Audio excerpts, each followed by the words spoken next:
तासापासून आपण जे काही बोलतो आहे त्या संवादातून सुरू व्हावी अशी विनम्र प्रार्थना मी तुम्हाला करतो आणि थांबतो. थँक्यू.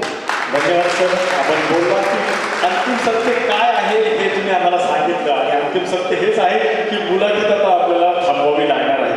न्यूटनच्या शोधावर तुम्ही ज्यावेळेस बोलत होतात सर तेव्हा मलाही असं युरेका वाटत होतं, कारण तुम्ही एक वाक्य खूप महत्त्वाचं बोलला. तुम्ही म्हणाला होता तुमच्या मुलाखतीत आता या प्रश्नात की परिवर्तन हे आपल्या वर्तनावर अवलंबून असते. हे हिडिंग कॅची होऊ शकते का जर आपल्याला सांगावं.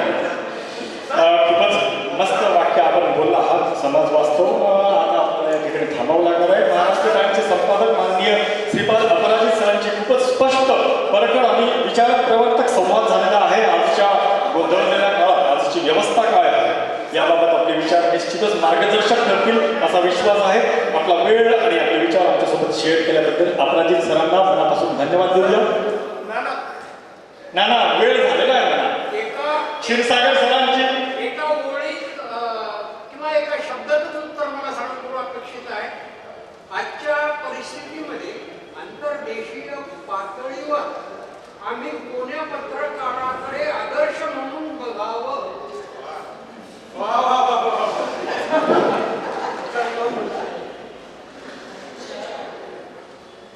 मला असं वाटतं की काही थोर पुरुषांची आपण कॅटेगरी करून टाकलेली आहे आणि या एका शब्दात सांगतो. पत्रकार म्हणून आपल्या देशात डॉक्टर बाबासाहेब आंबेडकर यांच्या पत्रकारितेवर अधिक संशोधन व्हायची गरज आहे असं मला ठामपणे वाटतं. ज्या वेळेला हजारामध्ये 8 जण फक्त शिक्षित असणाऱ्या समाजाचं ते प्रतिनिधित्व करत होते आणि विदेशामध्ये जात असताना इंग्रजीमध्ये विचार करत असताना सुद्धा बाबासाहेबांनी मराठी पत्रकारिता जोपासली. मूकनायक त्यांनी काढले आहे. मला असं वाटतं की विदेशाकडे आपली पावलं चालली असताना सुद्धा देशाचा आणि आपल्या लोकांचा विचार करायचा यासाठी बाबासाहेब आंबेडकरांसारखा पत्रकार या जन्मात होऊ शकत नाही. बाबासाहेबांची पत्रकारिता यावर पुरेसं संशोधन व्हावं. नव्या पत्रकारांना आपण बाबासाहेबांच्या वाटेवर चला. आणि बाबासाहेबांनी असं म्हटलं होतं की मराठी जगवायची असेल तर आपण मराठी मासिकांचे वर्गणीदार झाले पाहिजे. पैसे देऊन मासिकं विकत घेतले पाहिजे. आपल्या मातृभाषेची जपणूक आपणच करा असे म्हणणारे बाबासाहेब, हरिजन हे साप्ताहिक काढून जनसामान्यांना आपलंसं करणारे महात्मा गांधी यांच्यापेक्षा मोठे पत्रकार होणं शक्य नाही. आदर्श म्हणून आपल्याच अवतीभोवतीचे आदर्श आपल्यामध्ये आहेत. मला असं वाटतं की ज्यांनी एवढी मोठा हिमालय आपल्यापुढे साकारून ठेवला आहे त्याच्यापुढे छोट्या मोठ्या पांडुरांकडे लक्ष देण्याची काही गरज आहे. थँक्यू. धन्यवाद सर. मराठी भाषा विभाग, महाराष्ट्र शासन आणि महाराष्ट्र राज्य साहित्य संस्कृती मंडळ मुंबई, ज्याचे साहित्य संस्कृती मंडळाचे जे सन्माननीय सदस्य आहेत त्या सन्माननीय श्रीपाद अपराजित सरांनी वत्सगुल्म जिल्हा मराठी साहित्य संमेलनाच्या 7व्या सत्रात आपल्या सगळ्यांसमोर प्रकट मुलाखत दिली. त्याबद्दल सरांच्या मनापासून आभार. सर धन्यवाद सर. अतिशय सुंदर अशी प्रकट मुलाखत या ठिकाणी सरांनी दिली आणि असंख्य प्रश्नांना आपण सर्वांनी हात घातलेला आहे. सगळ्याच्या प्रश्नांची उत्तरं सरांनी अतिशय समर्पक उत्तरं दिलेली आहे आणि या कार्यक्रमाचा आभार व्यक्त करण्यासाठी मी संगीता देशमुख मॅडमला या ठिकाणी बोलवतो. पुन्हा एकदा एक सत्र या ठिकाणी होणार आहे. या सत्रानंतरच आपलं भोजनावकाश आहे. या सत्राचं पुढचं जो सत्र आहे कृत्रिम बुद्धिमत्ता, समाज माध्यमे, तरुणाई आणि आजचे वास्तव, या कार्यक्रमाचं पुढचं सूत्र सांभाळण्यासाठी मी श्री दिगंबर घोडके सरांना लगेच तयार राहण्यासाठी सांगतो आहे. या कार्यक्रमाचं आभार संगीता देशमुख मॅडम करतील अशी मी मॅडमला विनंती करतो.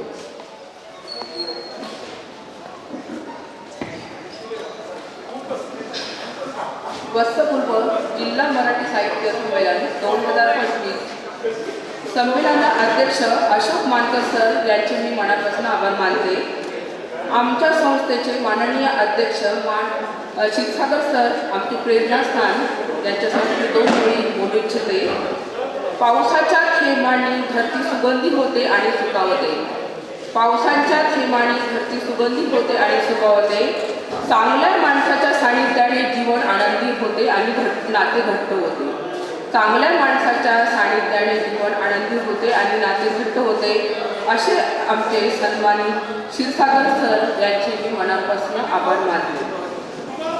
कार्यक्रमाचे मुख्य सन्मानित आदरणीय श्रीपाद अपराधी सर, महाराष्ट्र टाइम नागपूर सरांच्या कार्याचा गौरव आपण वाशिमकरांनी ऐकलाच. पत्रकारितेचे अमूल्य कार्य करणारे तसेच सामाजिक कार्य करणारे व्यक्तिमत्व, पूर्वीच्या काळाची पत्रकारिता आणि आत्ताची पत्रकारिता कशी असावी याबद्दल सविस्तर आणि सखोल चर्चा अनुभवली. मी सरांचे मनापासून आभार मानते. माननीय अतुल टेकापूरकर सर यांचेही मी मनापासून आभार मानते. तसेच मुलाखतदार प्राध्यापक गजानन वाघ सर, पत्रकारिता साहित्य संमेलनासाठी सुरुवातीपासून शेवटपर्यंत निस्वार्थी व प्रेमळपणे कार्य करणारे व्यक्तिमत्व म्हणजे आमचे वाघ सर, त्यांचेही मी मनापासून आभार मानते. सूत्रसंचलनामध्ये खूप सुंदर यशस्वीपणे कार्य करणारे आमचे डॉक्टर प्रकाश राठोड सर यांचेही मी आभार मानते. तसेच रिंकू पंढर खंडेलवाल यांचेही मी आभार मानते. संयोजिका, ह्या कार्यक्रमासाठी आलेले सर्व प्रमुख पाहुणे यांचेही मी मनापासून आभार मानते. संस्थेचे सर्व पदाधिकारी यांचे नेहमी सहकार्य असते. आपल्या सर्वांचे मी खूप आभारी आहे. तुम्ही आपला अमूल्य वेळ आम्हाला दिला आणि ह्या कार्यक्रमाची शोभा वाढवली. तुमच्या मदतीशिवाय हा कार्यक्रम सफल होऊ शकला नसता.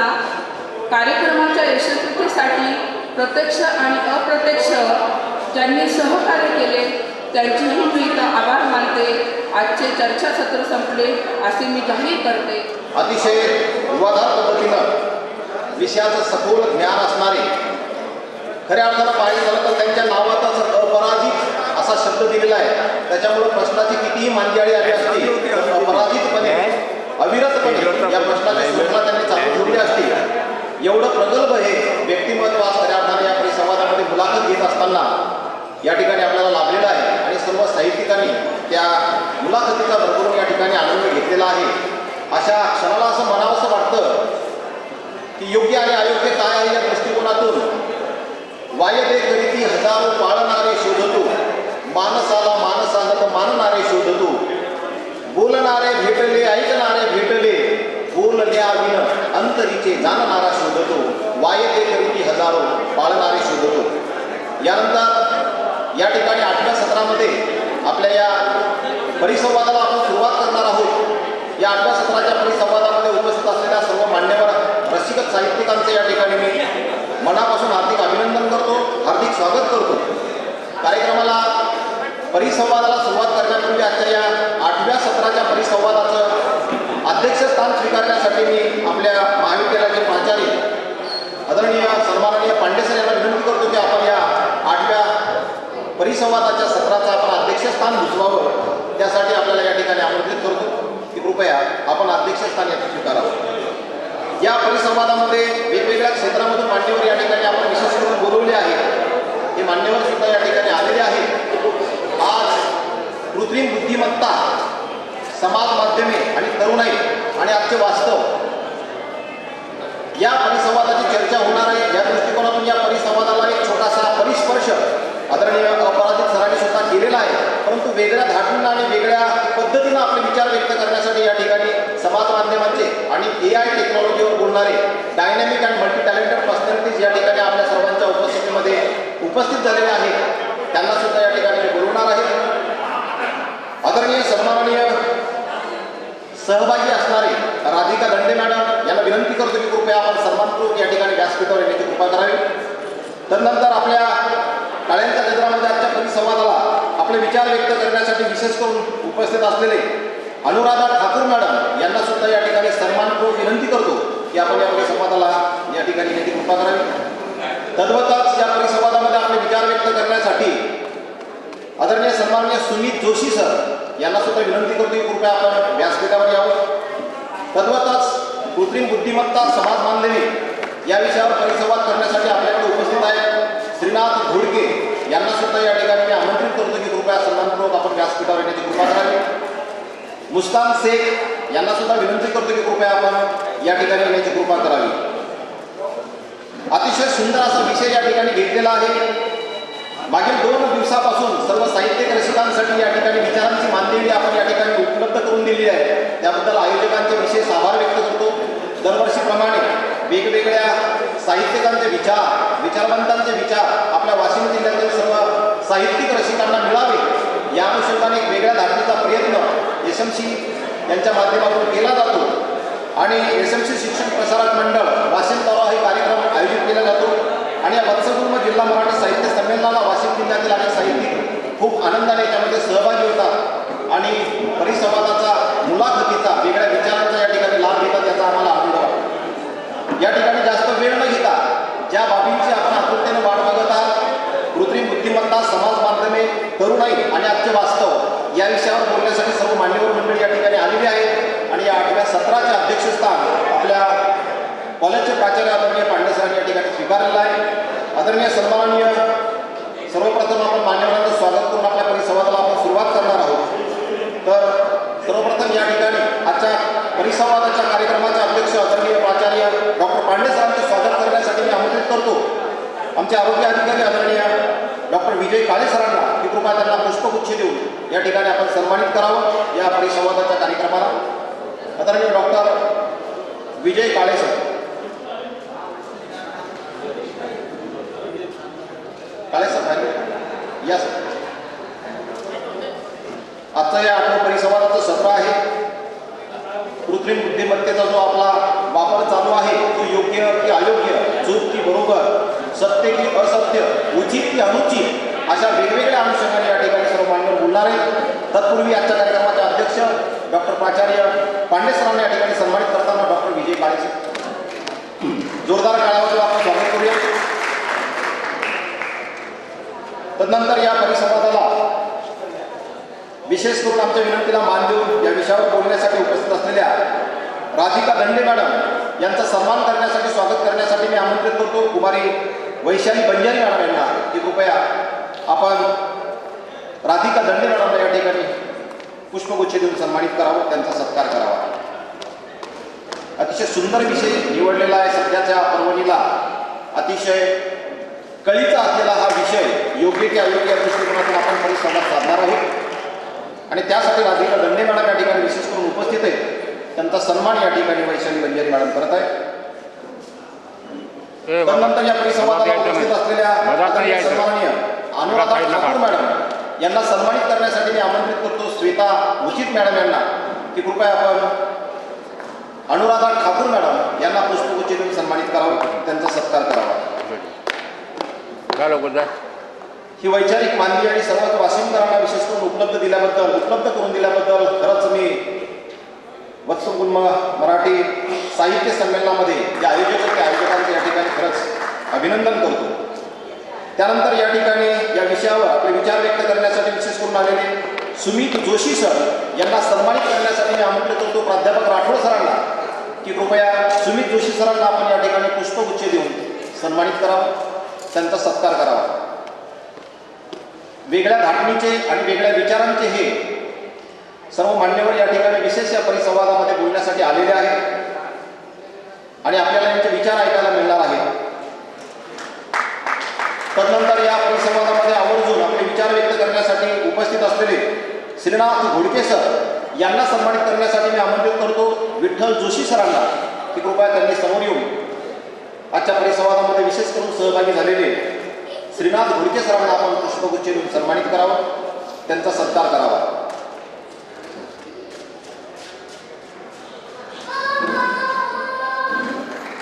या कृत्रिम बुद्धिमत्ता, समाज माध्यमे, तरुणाई आणि आजचे वास्तव या 8व्या सत्राचं संयोजन करण्यासाठी विशेष करून डॉक्टर नागेश्वर कनाके यांनी विशेष प्रयत्न केलेले आहेत. परिसंवादाला सुरुवात करण्यापूर्वी आजच्या कृत्रिम बुद्धिमत्तेचे वास्तव सत्य फक्त आपल्या समोर मांडतो. मित्रांनो, ज्यावेळेस मला माझ्या काळामध्ये कळतं आणि बाकीच्यांना सुद्धा कळत असेल, ज्यावेळेस हे आर्टिफिशियल इंटेलिजन्स आलं नव्हतं त्यावेळेस कुठंतरी एका वायराला बांधलेला एक मोबाईल किंवा एक डब्बा म्हणतोय आपण त्याला, तो डब्बा असायचा. त्या डब्यामध्ये आपण 1 रुपया टाकून इतरांशी संवाद साधायचो. त्या दृष्टिकोनातूनच हा मोबाईल जसा हळूहळू मानवावर हवी होत गेला आणि त्याचे विपरीत सकारात्मक आणि दुरागामी परिणाम काय झाले या दृष्टिकोनातून खऱ्या अर्थानं हा परिसंवाद आपण या ठिकाणी आयोजित केलेला आहे. त्या अनुषंगाने असं म्हणावंसं वाटतं कि जब तक मोबाइल वायर से बंधा था तब तक इंसान आजाद था. जब तक मोबाइल वायर से बंधा था तब तक इंसान आजाद था. जब मोबाइल आजाद हो गया इंसान खुद ही मोबाइल से बंध गया. उंगलियां ही निभा रही है रिश्ते आजकल, उंगलियां ही निभा रही है रिश्ते आजकल. जुबान से बात करने का वक्त किसे है, सब टच में लगे हुए हैं लेकिन टच में कोई नहीं है. अशा पद्धतीची परिस्थिती झालेली आहे. म्हणून या परिसंवादामध्ये सुद्धा आता मुलाखत घेत असताना सरांनी सांगितलं आपण जागतिक पातळीवरच्या सगळ्या लोकांना ओळखावं, पण आपल्या शेजारी कोण आहे, आपल्या घरात कोण आहे, हे या कृत्रिम बुद्धिमत्तेचा परिणाम तर नाही ना, ही खऱ्या अर्थानं आपल्या मनामध्ये आभासी कल्पना निर्माण झालेली आहे. आणि या आभासी विश्वातून आपल्याला वास्तव विश्वामध्ये कशा पद्धतीने यावं लागेल या दृष्टिकोनातून हा संवाद आपण आयोजित केलेला आहे. तर जास्त आपला वेळ न घेता या ठिकाणी आपण या परिसंवादाला सुरुवात करणार आहोत. तर या विषयाच्या अनुषंगाने आपले विचार व्यक्त करण्यासाठी सर्वप्रथम मी आमंत्रित करतो आजच्या या कृत्रिम बुद्धिमत्ता, समाज बांधवे, तरुणाई आणि आजचे वास्तव या विषयावर प्रकाश झोत टाकण्यासाठी, आपलं मत व्यक्त करण्यासाठी आजच्या विशेष सत्रामध्ये आयोजित असलेले मान्यवर आदरणीय सन्माननीय राधिका दंडे मॅडम हे कृपया त्यांनी आपल्या दृष्टिक्षेप या विषयाच्या अनुषंगाने या ठिकाणी व्यक्त करावा. आदरणीय राधिका दंडे मॅडम. धन्यवाद सर. सर्वप्रथम आज वत्सगुल्मत जिल्हा मराठी साहित्य संमेलनामध्ये मला इथे एक वक्ता म्हणून किंवा या परिसंवादामध्ये चर्चा करण्यासाठी आमंत्रित केल्याबद्दल मी आयोजकाचे, महाविद्यालयाचे मनपूर्वक आभार मानते. आजचा हा विषय कृत्रिम बुद्धिमत्ता, समाज माध्यमे, तरुणाई आणि आजचे वास्तव हा विषय मुळातच आजच्या या परिस्थितीला अत्यंत आवश्यक असा आहे. कारण आपण सगळेच जण कृत्रिम बुद्धिमत्ता म्हणजेच AIचा आपल्या रोजच्या जीवनामध्ये वापर करतो. आपल्या जीवनाचा अविभाज्य घटक म्हणजे कृत्रिम बुद्धिमत्ता AI झालेला आहे. माझ्या बोलण्याला सुरुवात करण्यापूर्वी मी तुम्हाला एक छोटासा प्रसंग सांगू इच्छिते ज्याच्यामध्ये कृत्रिम बुद्धिमत्तेचा वापर कसा योग्य ठरतो आणि कसा तोच मानवासाठी अयोग्य ठरतो हे आपल्या लक्षात येईल. बंगळुरू सारख्या महानगरामध्ये एक विद्याविभूषित दाम्पत्य राहत होतं. पती हा अभियांत्रिकी होता तर पत्नी ही वैज्ञानिक होती. दोघंही दाम्पत्य दिवसभर कामाला जायचे. त्यांना एक छोटासा मुलगा होता 2 वर्षाचा. आता त्या मुलाचं संगोपन कोण करणार हा प्रश्न त्या दाम्पत्यासमोर उभा राहिला. काही दिवस त्याच्या आजी आजोबांनी त्याचा सांभाळ केला, परंतु तेही आपल्या गावाकडे चालले गेले. मग त्या मुलाचा सांभाळ कोण करणार, दिवसभर तर मुलाला आपल्यासोबत ठेवू शकणार नाही. मग त्या दाम्पत्याने असं ठरवलंय की आपल्याकडे बुद्धी आहे, ज्ञान आहे, विज्ञान तंत्रज्ञान आहे आणि सर्वात महत्त्वाचं म्हणजे कृत्रिम बुद्धिमत्ता. ज्या क्षेत्रामध्ये आपण निष्णात आहे आपण त्याचा वापर करू. आणि त्या दाम्पत्याने आपल्या ज्ञानाच्या जोरावर कृत्रिम बुद्धिमत्ता, विज्ञान आणि तंत्रज्ञानाचा वापर करून एक यंत्रमानव तयार केला. तो यंत्रमानव तयार करण्याचा उद्देश मुळातच हा होता की त्या लहान मुलाचा सांभाळ व्हावा, त्याला आईची, वडिलांची माया त्यांच्या अनुपस्थितीमध्ये मिळावी. तो यंत्रमानव तयार झाला. त्याला त्याच्या आई वडिलांनी सांगितलं यंत्रमानवाला, आम्ही घरी नसताना आमच्या अनुपस्थितीमध्ये तू आमच्या मुलाचा सांभाळ करायचा. त्याला कोणी त्रास देत असेल ना तर त्याला शिक्षा द्यायची, परंतु आमच्या मुलावर चांगले संस्कार करायचे. कित्येक दिवस हे असंच चाललं होतं. तो यंत्रमानव त्या दाम्पत्यांनी सांगितल्याप्रमाणे ते घरी नसताना मुलाचा योग्य प्रकारे सांभाळ करत होते. आणि हा खरोखर त्यांचा जो उद्देश होता तो यशस्वी झाला होता, यंत्रमानवाची निर्मिती करून. परंतु एक दिवस असा आला, रविवारचा दिवस होता, दोघेही पती पत्नी घरी होते. मुलाला भूक लागली म्हणून ती आई त्या मुलाला दूध देते. ते बाळ असंच खाली जमिनीवर खेळत असतं. आई दूध देते आणि बाळा दूध पी म्हणते. बाळ खेळण्यात मग्न असतं. आई आपल्या कामाला चालली जाते. तो बाळ दूध न पिता खेळता खेळता त्या बाळाचा धक्का त्या दुधाच्या ग्लासला लागतो. दूध सांडते. आई पाहते आणि आई बाळाला येऊन अलगद मारते की काय तू दूध का सांडलं. कारण ते दूध वाया गेलं म्हणून त्या आईने त्याला मारलं आणि अलगदपणे सांगितलं की दूध सांडणं हे चुकीचं आहे. तो मुलगा रडायला लागला. 2 वर्षाच्या मुलाला कुठे काय करतं. त्या मुलाने रडणं सुरू केलं. आता हे सगळं तो यंत्रमानव पाहतो.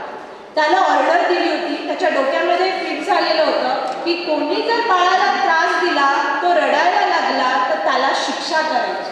तो यंत्रमानव जे त्याला सांगणार तो तेच करणार.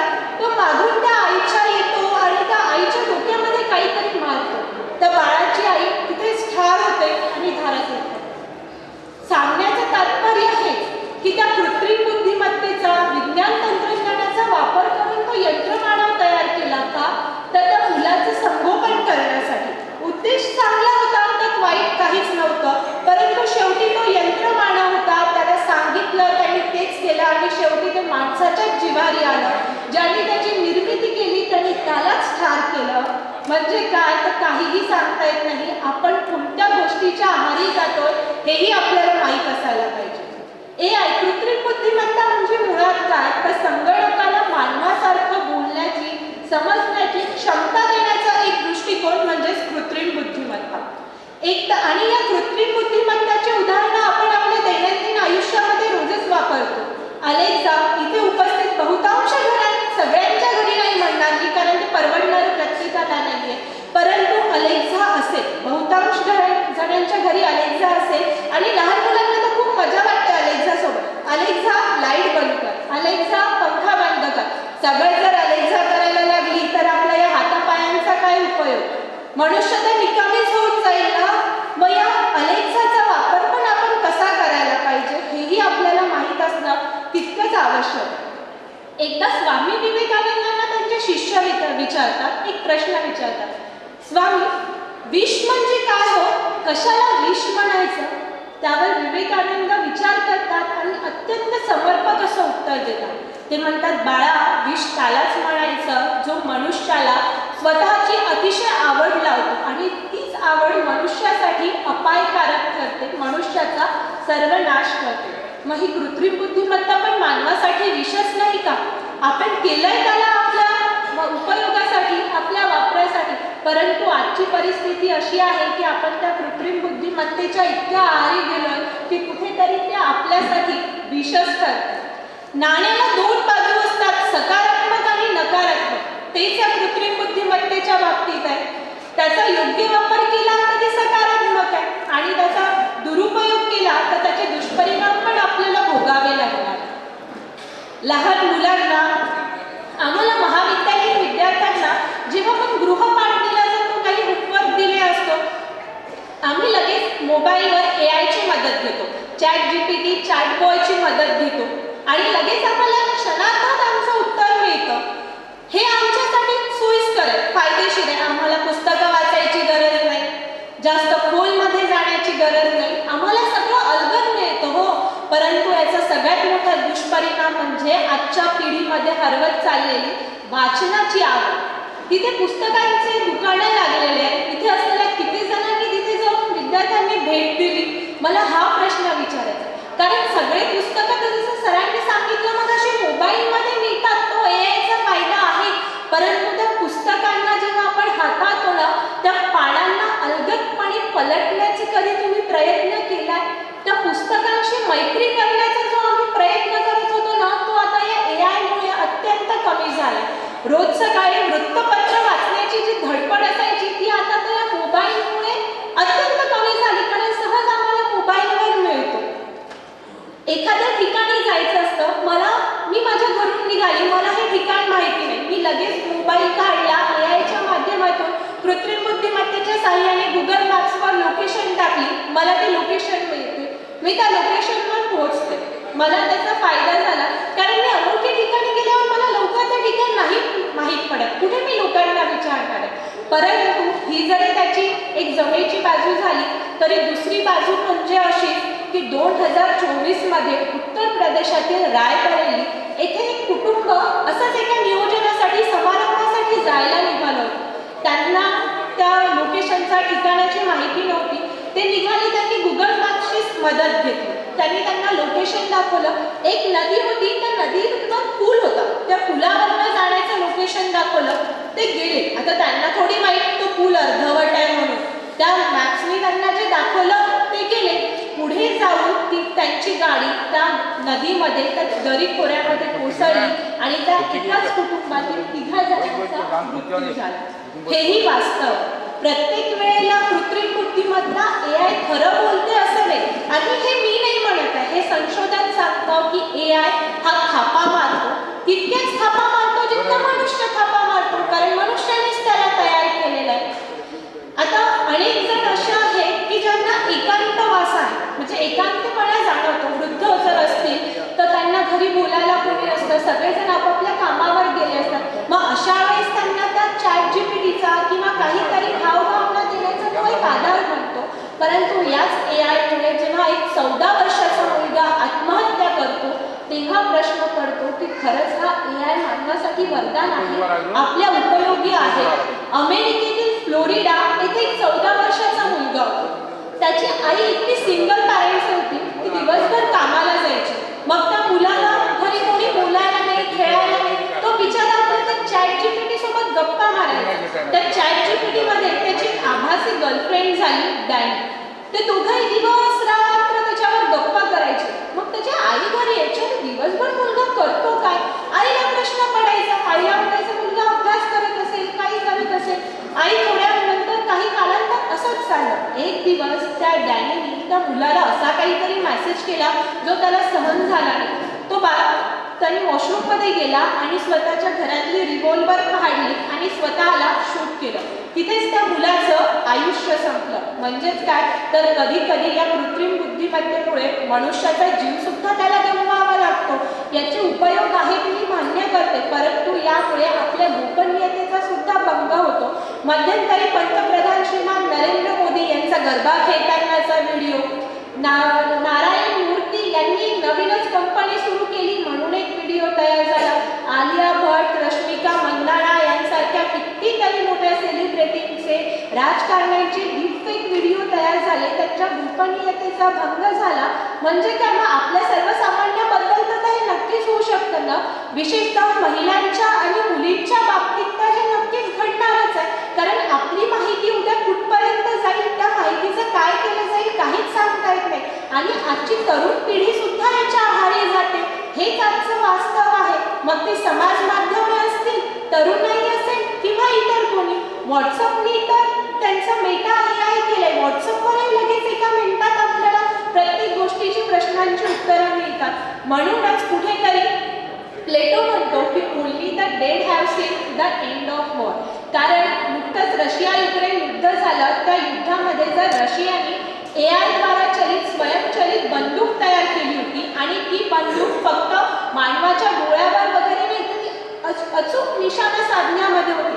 जर रशियाने कदाचित त्या युद्धामध्ये त्या AI तंत्रज्ञानाचा वापर केला असताना तर आज इथे तुम्ही मी कोणीही बसलेलं नसतं. हे सगळं जग विनाश झाला असता या जगाचा.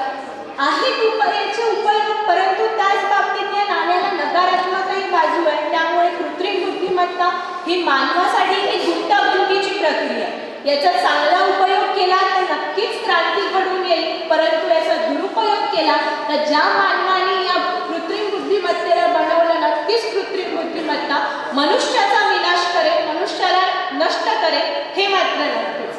इथे मला बोलण्याची आज संधी दिली त्याबद्दल मी आयोजकांचे मनपूर्वक आभार मानते.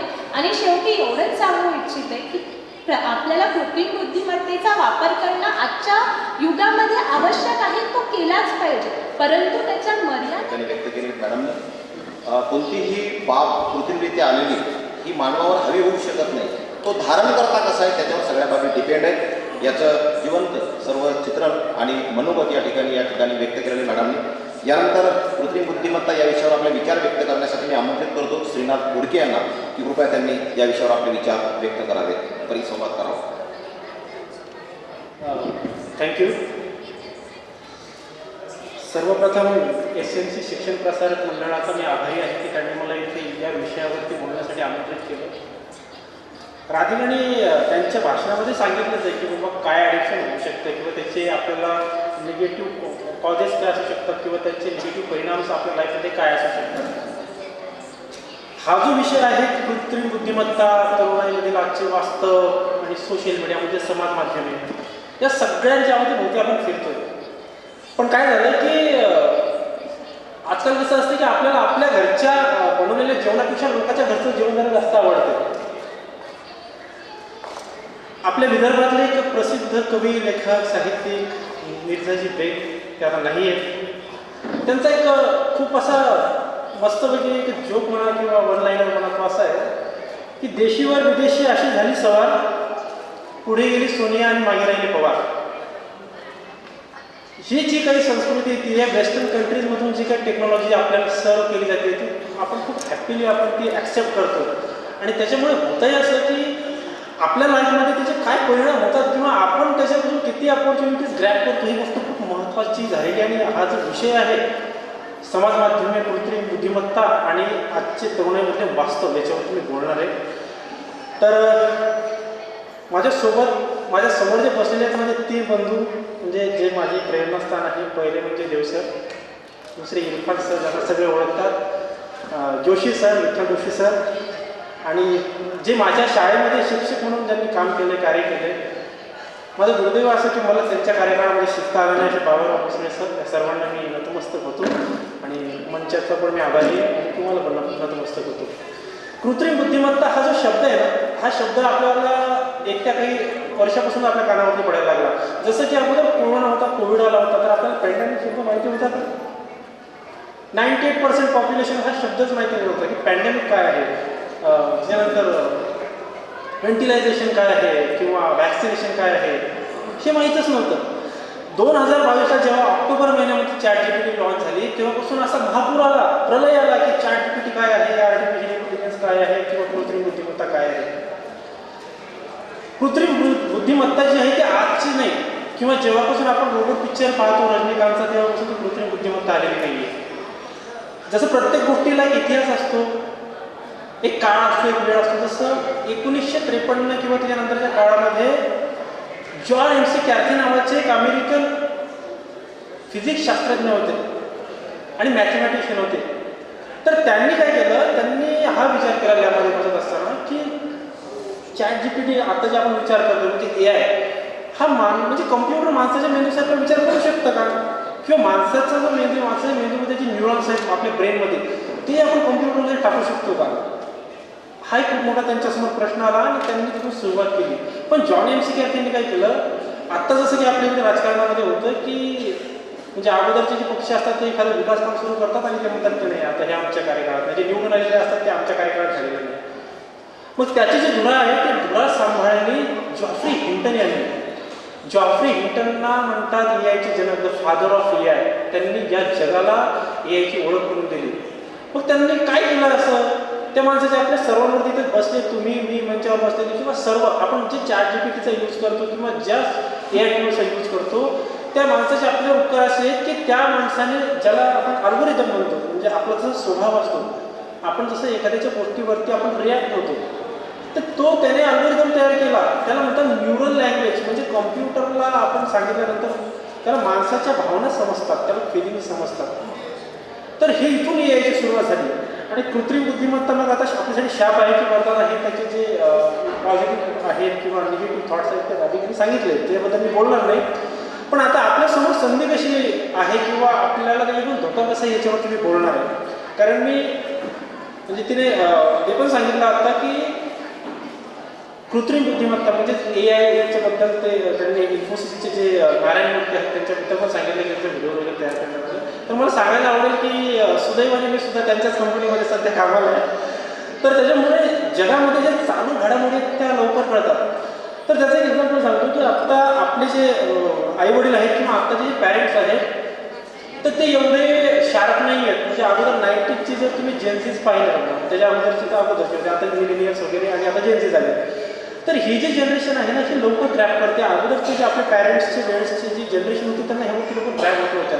तर आता झालं आहे असं, ChatGPT जेव्हापासून आलं तेव्हा आपल्या सगळ्यांना माहिती झालं की ChatGPT काय आहे, जेमिनाय काय आहे, AI काय आहे. आणि मग जसं लोकांना माहीत झालं, कोणी त्याच्यावरती पत्र लिहायला सुरुवात केली, कोणी प्रोजेक्ट रिपोर्ट लिहायला सुरुवात केली, काही लोक अशी होती की ज्यांनी कोणाला तरी प्रपोज करण्यासाठी पत्र लिहिलं. त्याचा रिसर्च आहे, वर्ल्ड इकॉनॉमिक फोरमने त्याचा रिसर्च पेपर पब्लिश केला. तर ह्या सगळ्या गोष्टी अशा ChatGPT आल्या तेव्हापासून घडायला लागल्या. मग आपल्यासमोर संधी काय आहेत, आपण यूथ आहे, दुर्दैव असं की इथे यूथ खूप कमी बसला आहे. तर संधी अशा आहेत की आपल्यासमोर आपल्या सगळ्यांकडे 4 व्हीलर गाड्या आहेत. आपल्या सगळ्यांना माहिती आहे की आपण सगळेच 4 व्हीलर यूज करतो. आणि जेव्हा आपण समृद्धी महामार्गावरून किंवा जे राष्ट्रीय महामार्ग आहेत नॅशनल हायवेज तिथून जेव्हा आपण जातो तिथून आपल्याला एक कर द्यायला लागतो, एक टोल द्यायला लागतो. तो कोणा करतं? फास्टॅग करून तो आपला तो कर आकारला जातो. ती एक सिस्टम आहे, एक यंत्रणा आहे. तर काय झालं सर की जेव्हा जेव्हा ही AI आलं ना, जेव्हा ही टेक्नॉलॉजी आली, आर्टिफिशियल इंटेलिजन्स टेक्नॉलॉजी आली, तेव्हा काय झालं, या राष्ट्रीय महामार्गावर असणारी जे असंख्य हजारो लाखो कर्मचारी होते त्या सगळ्यांचे जॉब्स गेले. मग आपण जसं AIला जेव्हा आपण संधी म्हणून पाहतो तसे त्याचे विपरीत परिणाम आपल्यावरती होणारच आहे ना. तर जो राष्ट्रीय महामार्ग हजारो लोकांना किंवा लाखो लोकांना रोजगार देत होता, या AIमुळे त्या लोकांचे जॉब्स गेले. मग तरुणामध्ये वास्तव असं आहे की जे अनस्किल यूथ होता, जो अनस्किल होता, त्यांनी स्वतःला कौशल्य निर्मित केलं नव्हतं किंवा अप टू डेट ठेवलं नव्हतं टेक्नॉलॉजीच्या सोबत, त्यांचे जॉब्स गेले. त्यांच्या रोजगाराचं काय, हे आजचं वास्तव आहे. आपण नुसतं त्यांना तुम्ही लिहा किंवा वाचा हे सांगून आपण त्यांना सृजन करूच शकत नाही, त्यांना आपण क्रिएटिव्ह करूच शकत नाही किंवा दूरदृष्टी त्यांची असूच शकत नाही. मग याच्यावरती AIनेच तुम्हाला असा मार्ग एक अवलंबून दिला किंवा असा एक मार्ग तुम्हाला निर्माण करून दिला. असं म्हणतात की आपत्तीचे आविष्कार होत आहे. जेव्हा फास्टॅग आलं तेव्हा हजारो लोकांचे जॉब गेले. AI ऑटोमॅटिकली नंबर्स डिटेक्ट करत होतं, त्या गाडीचं स्पीडोमीटर किती आहे, स्पीड किती आहे. आता स्पीड गन्स पण आले, त्याचे एक्झाम्पल आहे.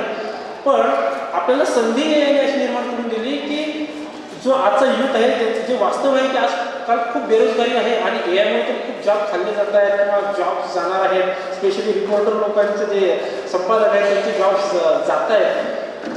त्याचं ते जॉब्स का जात आहेत ते पण AIच तुम्हाला सांगतो. त्याचं कारण असं आहे की जे लोक फास्टॅगच्या टोलनाक्यावरती काम करत होते ते लोक अनस्किल होते. त्या लोकांना AI येत नव्हतं, त्या लोकांना डेटाबेस माहिती नव्हतं. पहिले ठरलेलं होतं की माझा मुलगा इंजिनियर होईल किंवा माझा मुलगा डॉक्टर होईल आणि हार्ड झाला तर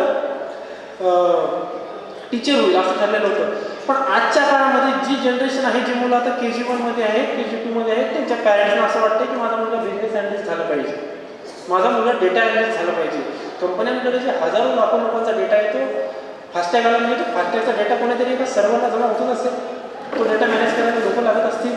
तर ह्या ज्या गोष्टी आहेत ह्या गोष्टी आपल्याला माहीत करणं खूप गरजेचं आहे. तेव्हाच आपल्याला वास्तवाशी खरी आपली ओळख होईल आणि वास्तव दिसेल आपल्याला. त्यानंतर सोशल मीडिया म्हणजे समाज माध्यम जे आहे तर समाज माध्यम आपल्यासाठी वरदान आहे असं मी म्हणेन.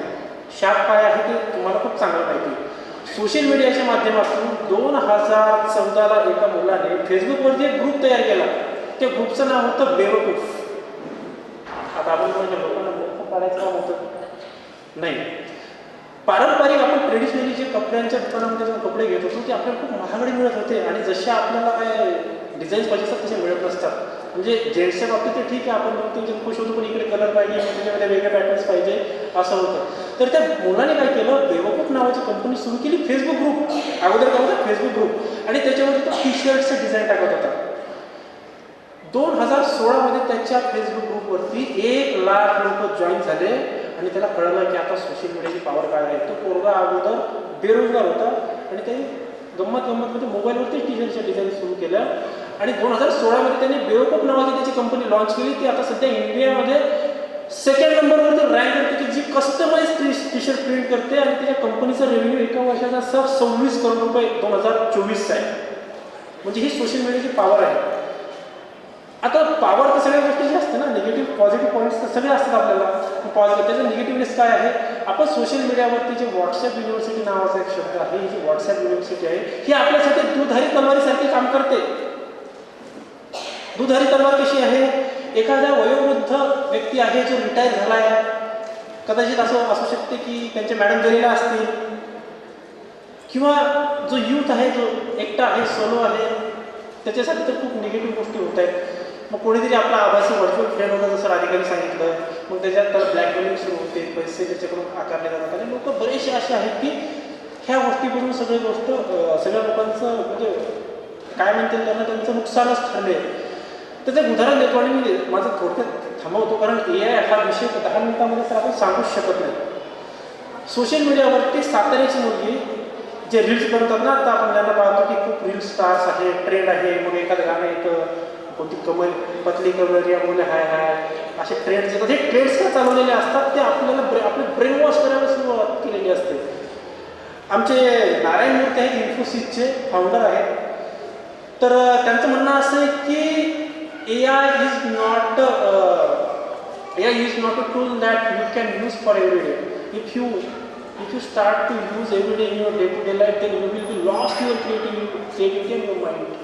म्हणजे जे लोक आजकाल एखादं पत्र लिहिण्यासाठी किंवा एखादं सूत्रसंचालन लिहिण्यासाठी किंवा एखादी कार्यक्रम पत्रिका तयार करण्यासाठी किंवा एखादं सुट्टीचा अर्ज म्हणा, एखादी तुमची एखादा प्रोजेक्ट रिपोर्ट तयार करण्यासाठी असू द्या, हे लिहिण्यासाठी जर ChatGPT यूज करत असतील तर वाईट नाही आहे.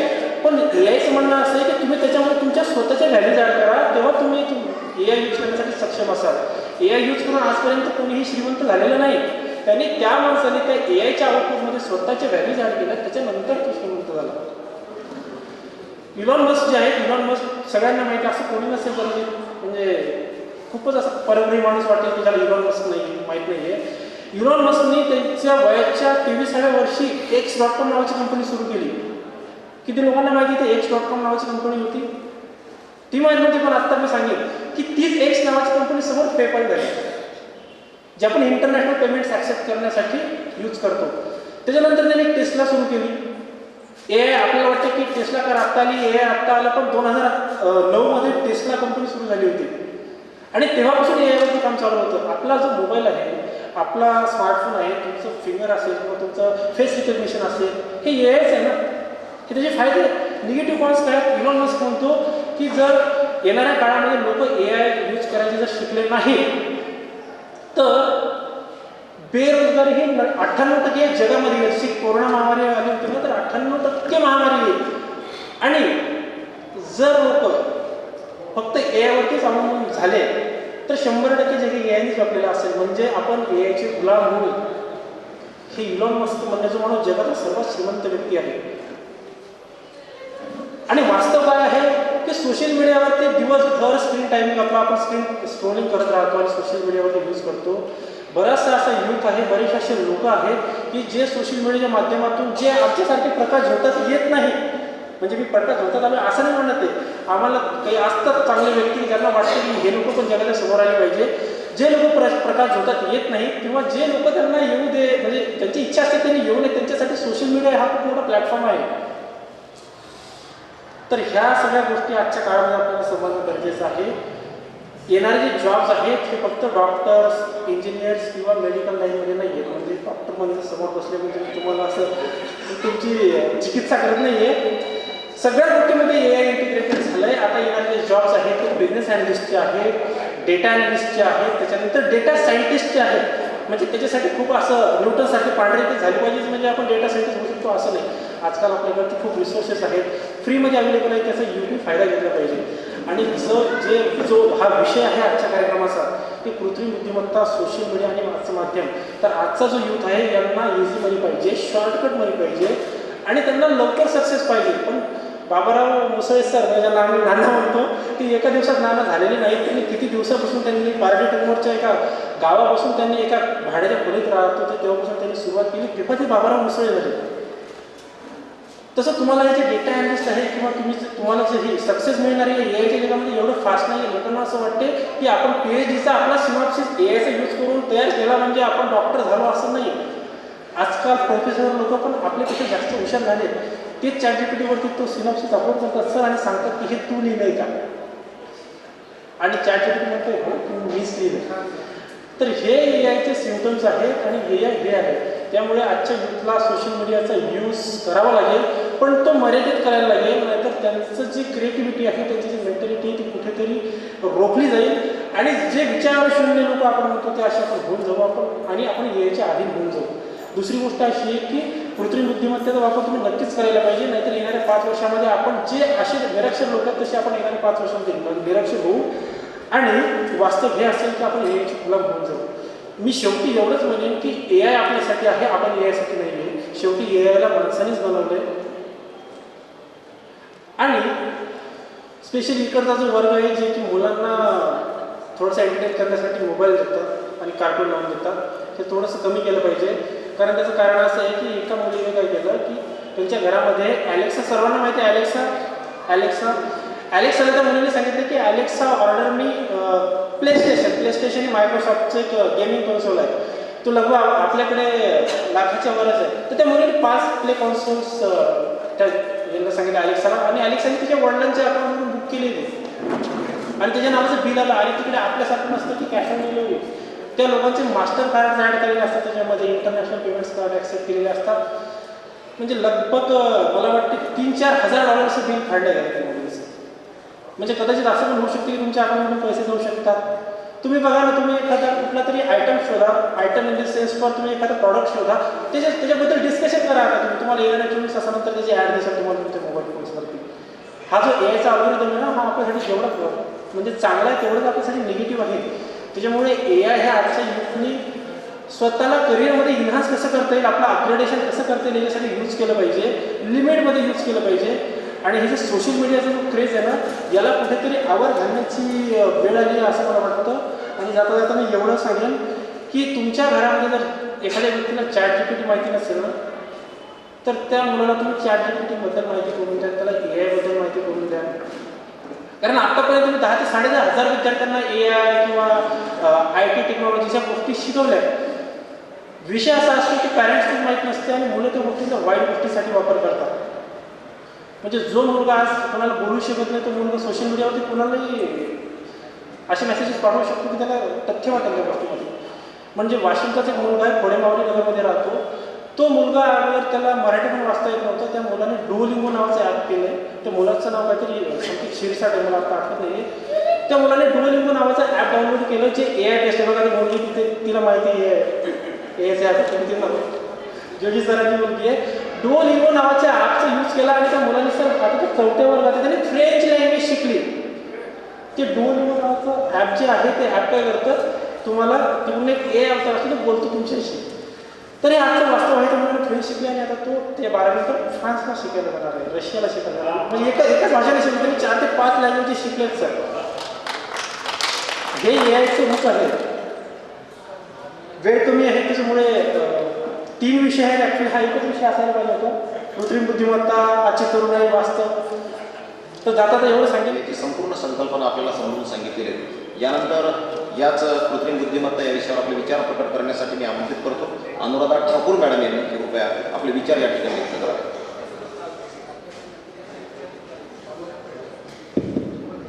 आदरणीय अध्यक्ष महोदय, मान्यवर प्रमुख पाहुणे, सन्माननीय वक्ते आणि उपस्थित सर्व सन्माननीय श्रोते, आपणा सर्वांना माझा सस्नेह नमस्कार. वाचन, मनन, चिंतन 3 गुण जया ठाई, गरज न लागे तयाशी झुकणे कोणा पाय. कधी कधी शब्दांमध्ये एवढी शक्ती असते की ती मनाला स्पर्श करून जाते. मी अनुराधा ठाकूर, सावित्रीबाई फुले महिला महाविद्यालयाची विद्यार्थिनी, आज आपण एका अत्यंत महत्त्वाच्या समकालीन आणि विचारप्रवर्तक विषयावर विचार मंथनासाठी एकत्र आलो आहोत. कृत्रिम बुद्धिमत्ता, समाज माध्यमे, तरुणाई आणि आजचे वास्तव्य हा विषय केवळ तंत्रज्ञानाशी संबंधित नाही, तर तो मानवाच्या विचार प्रणालीशी, संस्कृतीशी, नातेसंबंधाशी आणि भविष्याशी निगडीत आहे. हा विषय आजच्या तरुणांशी थेट जोडलेला आहे, कारण आपण सर्व आजच्या या बदलत्या युगात जगतो आहोत. मानवाने जेव्हा दगड घासून आग निर्माण केली, चाफेचा शोध लावला, लेखन कला विकसित केली, तेव्हा प्रत्येक वेळेस त्याने सत्याच्या मर्यादा ओलांडल्या. आज कृत्रिम बुद्धिमत्ता ही त्या प्रवासातील एक अत्यंत महत्त्वाचा ऐतिहासिक टप्पा आहे. आजचा काळ हा वेगाचा काळ आहे. माहिती क्षणात मिळते, संवाद क्षणात होतो आणि अनेकदा निर्णयही क्षणात घेतले जातात. आणि या सर्वांमागे जी शक्ती आहे तीच कृत्रिम बुद्धिमत्ता. आर्टिफिशियल इंटेलिजन्स म्हणजे मानवाच्या मेंदूतील विचार, विश्लेषण, निर्णय क्षमता आणि स्मरणशक्ती यांचे संगणकीय रूपांतर. कृत्रिम बुद्धिमत्ता म्हणजे सोप्या शब्दात सांगायचं झालं तर मानवाच्या मेंदूप्रमाणे विचार करणारी, शिकणारी, निर्णय घेणारी आणि काम करणारी यंत्रणा म्हणजेच कृत्रिम बुद्धिमत्ता. काही सेकंदात लाखो माहितीचे विश्लेषण करून निर्णय घेणे ही एआयची सर्वात मोठी ताकद आहे. ही फक्त माहिती साठवून ठेवत नाही, तर माहितीचे विश्लेषण करून नवीन निष्कर्ष काढते. आज ही बुद्धिमत्ता फक्त प्रयोगशाळेत नाही, तर आपल्या हातातील मोबाईलमध्ये, आपल्या घरातील टीव्हीमध्ये, शाळेमध्ये,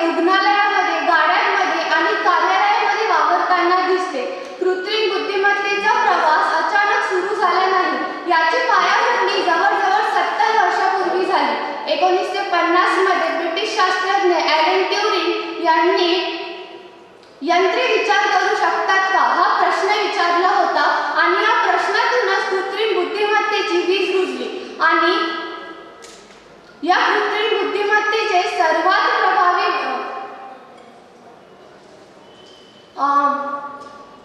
कृत्रिम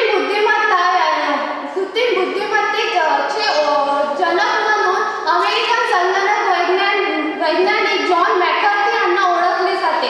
1956 मध्ये डार्टमाउथ परिषदेमध्ये त्यांनी आर्टिफिशियल इंटेलिजन्स ही संज्ञा सर्वप्रथम वापरली आणि तिथूनच कृत्रिम बुद्धिमत्ता या क्षेत्राचा पाया रचला.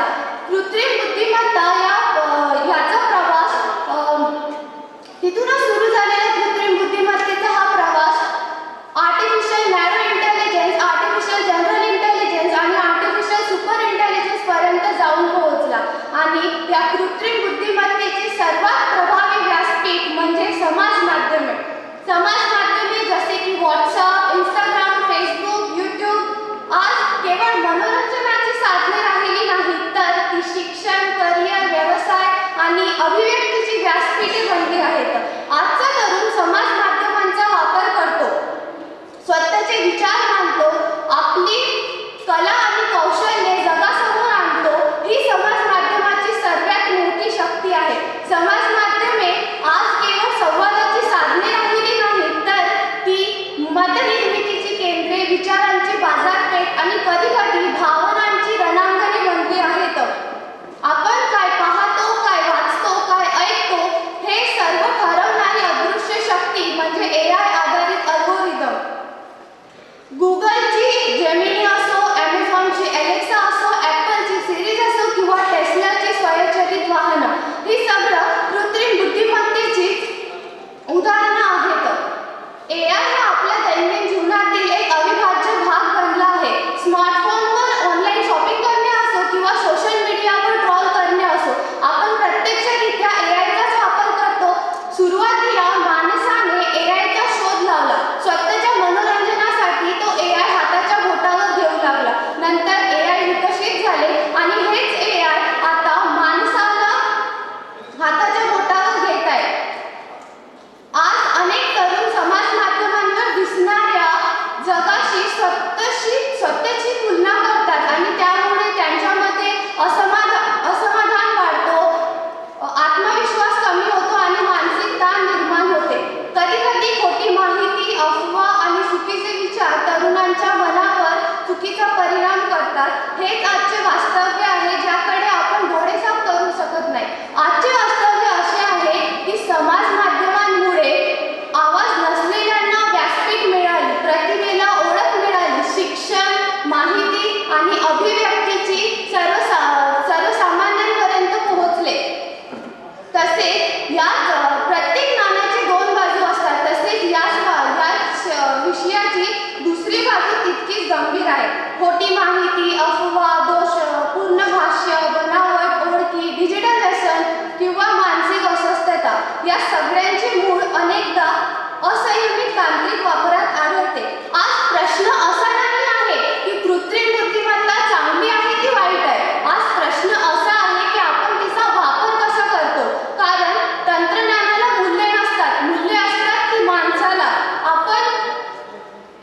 आजचे वास्तव्य सांगते की तंत्रज्ञान वेगाने पुढे जात आहे पण मानवी विवेक, संवेदनशीलता आणि नैतिकता तितक्याच वेगाने पुढे गेली नाही तर ही प्रगती आपल्यालाच प्रश्नांकित करेल. म्हणूनच कृत्रिम बुद्धिमत्तेला मानवतेची दिशा, समाज माध्यमांना जबाबदारीची चौकट आणि आपल्याला स्वतःच्या विचारांची जागरूकता आवश्यक आहे. आपण समाज माध्यमांचे वापरकर्ते आहोत पण आपण त्याचे कैदी होऊ नये. आपण माहिती घेतो पण विचार करणे विसरू नये.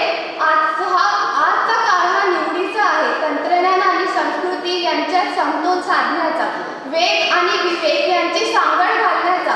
शेवटी एवढेच म्हणेन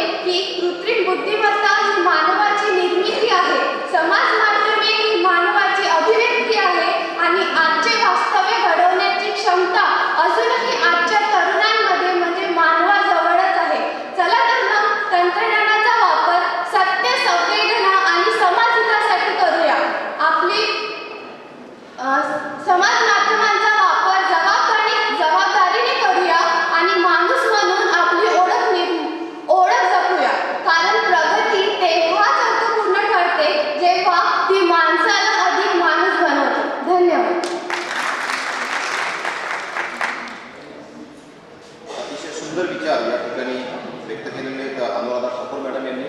यानंतर याच विषयावर आपले विचार व्यक्त करण्यासाठी शेवटचे आपले परिसंवादामधले वक्ते आहेत आदरणीय सुमित जोशी सर, की कृपया त्यांनी आपले विचार या ठिकाणी व्यक्त करावे. सुमित जोशी सर.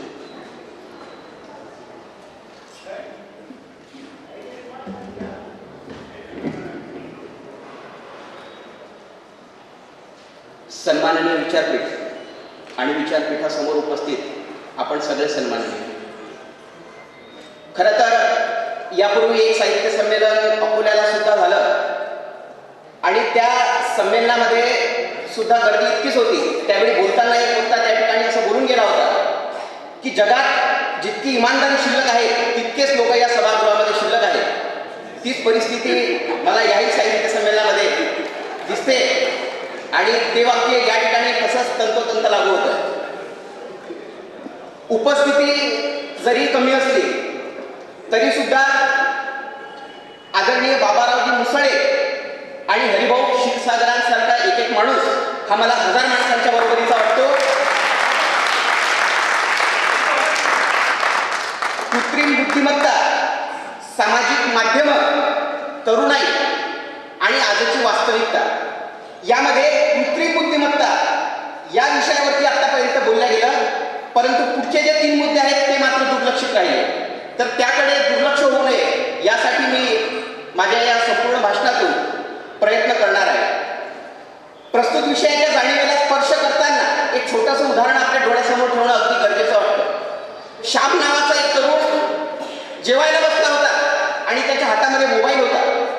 त्याची आई पुढे स्वयंपाक बनवत होती आणि स्वयंपाक बनवता बनवता त्या आईच्या लक्षात आलं की आपल्या पोराच्या ताटातली जी भाकर आहे, जी पोळी आहे ती संपलेली आहे. आईने म्हटलं, श्याम तुला पोळी हवी का? श्यामने काही उत्तर दिलं नाही. श्यामच्या आईने पुन्हा विचारलं, श्याम बाळा तुला पोळी देऊ का? तरी सुद्धा श्याम काही उत्तरला नाही. शेवटी बाजूला एक बहीण बसलेली होती. त्या बहिणीने मोबाईलवरती व्हॉट्सॲप उघडलं आणि त्या व्हॉट्सॲपवरती त्या श्यामला मेसेज पाठवला, श्याम आई म्हणत आहे तुला जर भूक लागली असेल तर आणखी तू पोळी घेऊ शकतोस. तेव्हा कुठे त्या श्यामने पोळी घेतली आणि त्याने आपलं जेवण पूर्ण केलं. खरं तर हे उदाहरण मी तुम्हाला यासाठी या ठिकाणी सांगितलं की ही जी काही सामाजिक माध्यम आहे या माध्यमांची निर्मिती माणसाने केली. मात्र आज आम्ही इतके अनियंत्रित होऊन गेलो की माणसाने सामाजिक माध्यमांची निर्मिती केली नसून या सामाजिक माध्यमांनीच माणसाची निर्मिती केली आहे की काय असा प्रश्न आज खऱ्या अर्थाने निर्माण व्हायला लागला. यातला तरुणाई हा एक शब्द मला फार महत्वाचा वाटतो. खरं तर या ठिकाणी म्हातारी माणसं असा शब्द नाही किंवा लहान पोरं असा सुद्धा शब्द यामध्ये दिलेला नाही. त्याचं कारण आहे समाजामध्ये लहान मुलं आहेत. त्या लहान मुलांकडे क्रयशक्ती आहे परंतु विचारशक्ती त्यांच्याकडे नाही. या उलट समाजामध्ये म्हातारी माणसं आहेत. त्या म्हाताऱ्या माणसांकडे उत्तम विचार आहेत परंतु कृती ते करू शकत नाही. मग समाजामध्ये कृती आणि विचार या दोघांचा समन्वय असणारा एक घटक मला दिसतो आणि तो घटक म्हणजे तरुण आहे. आणि म्हणून या विषयामध्ये तरुण हा शब्द मला फार महत्त्वाचा वाटतो. खरं तर सामाजिक माध्यमांनी आमच्या आयुष्यामध्ये काय केलं तर ज्या तरुणांचे हात आज उठल्याबरोबर आपल्या आईवडिलांच्या चरणावर जायला पाहिजे होते त्याच तरुणांचे हात आज मोबाईलच्या स्क्रीनवरती फिरायला लागले. ज्या तरुणांचे पाय ग्रंथालयांकडे वळायला पाहिजे होते त्याच तरुणांचे पाय बिअर बारकडे वळायला लागले. आणि ज्या तरुणांच्या ओठातून देशाच्या प्रगतीचं गीत बाहेर यायला पाहिजे होतं त्याच तरुणांच्या ओठातून जेव्हा गद्दीबाद सारखे अत्यंत बिभत्स गीतं यायला लागतात तेव्हा मला वाटतं की या सामाजिक माध्यमांनी आमच्या आयुष्यामध्ये काय केलं आहे तर सामाजिक माध्यम ही आज अनियंत्रित होऊन बसली आहे. खरं तर या सगळ्या विषयावरती बोलत असताना यामध्ये सामाजिक माध्यमांचा जर आपण विचार केला तर कुठल्याही नाण्याच्या 2 बाजू असतात. जसं तुकडोजी महाराजांनी म्हटलं असं होतं की मत हे दुधारी तलवार, तसंच आपण तुकडोजी महाराजांच्या भाषेत सांगू शकतो की सामाजिक माध्यम किंवा कृत्रिम बुद्धिमत्ता ही दुधारी तलवार, त्याचा उपयोग न घेता बरोबर आपलाच वार उलटतो आपल्यावरील असं आपल्याला त्या संदर्भात बोलताना सांगता येतं. मग सामाजिक माध्यमांच्या या 2 बाजू कुठल्या आहेत हे आपल्याला समजून घेणं फार गरजेचं आहे. सामाजिक माध्यमांनी काय केलं तर मैथिली ठाकूर सारख्या एखाद्या सामान्य कुटुंबातल्या पोरीला आपल्या देशामध्ये अत्यंत प्रसिद्धी दिली आणि एक प्रसिद्ध गायिका म्हणून ती सगळ्यांच्या समोर आली. त्याच सामाजिक माध्यमांनी काय केलं तर सांगलीच्या कासगावची प्रिया ही इस्लामाबादच्या रफीक सोबत पळून गेली. घरच्यांना पत्ता सुद्धा लागला नाही. सामाजिक माध्यमांनी आणखी काय केलं तर दिल्लीला पसरलेली एखादी दंगल ही क्षणार्धात हैदराबाद, अहमदाबाद, मुंबई या सगळ्या ठिकाणी पसरायला लागली.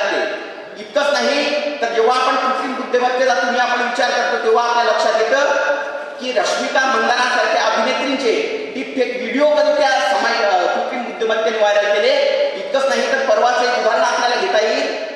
दक्षिणातलं तामिळनाडू आहे की केरळातली एक घटना आहे. एका नवविवाहित तरुणीचे कोणीतरी एआयच्या मदतीनं अश्लील फोटो बनवले आणि त्यानंतर हे जेव्हा तिच्या नवऱ्याकडे पोहोचलं तेव्हा तिच्या नवऱ्यांच्या मनामध्ये तिच्याविषयी संशय येऊ लागला. त्या तरुणीने सांगितलं की हे फोटो माझे नाही, तरी सुद्धा त्या पतीने तिच्यावरती विश्वास ठेवला नाही आणि शेवटी त्या महिलेला आत्महत्या करावी लागली. मला वाटतं की ही जी काही कृत्रिम बुद्धिमत्ता आहे ही जर आम्हाला आत्महत्या करण्यास प्रवृत्त करत असेल तर हे तंत्रज्ञान आमच्या काय उपयोगाचं आहे. खरं तर कृत्रिम बुद्धिमत्तेचा आपण जर विचार केला तर आपल्याला असं लक्षात येईल की आजपर्यंत उत्क्रांतीची जी काही माणसाची प्रक्रिया आहे ती जर आपण लक्षात घेतली तर असं दिसून येईल की जी अवयव आम्ही उपयोगात आणली नाही ती अवयव नष्ट झाली.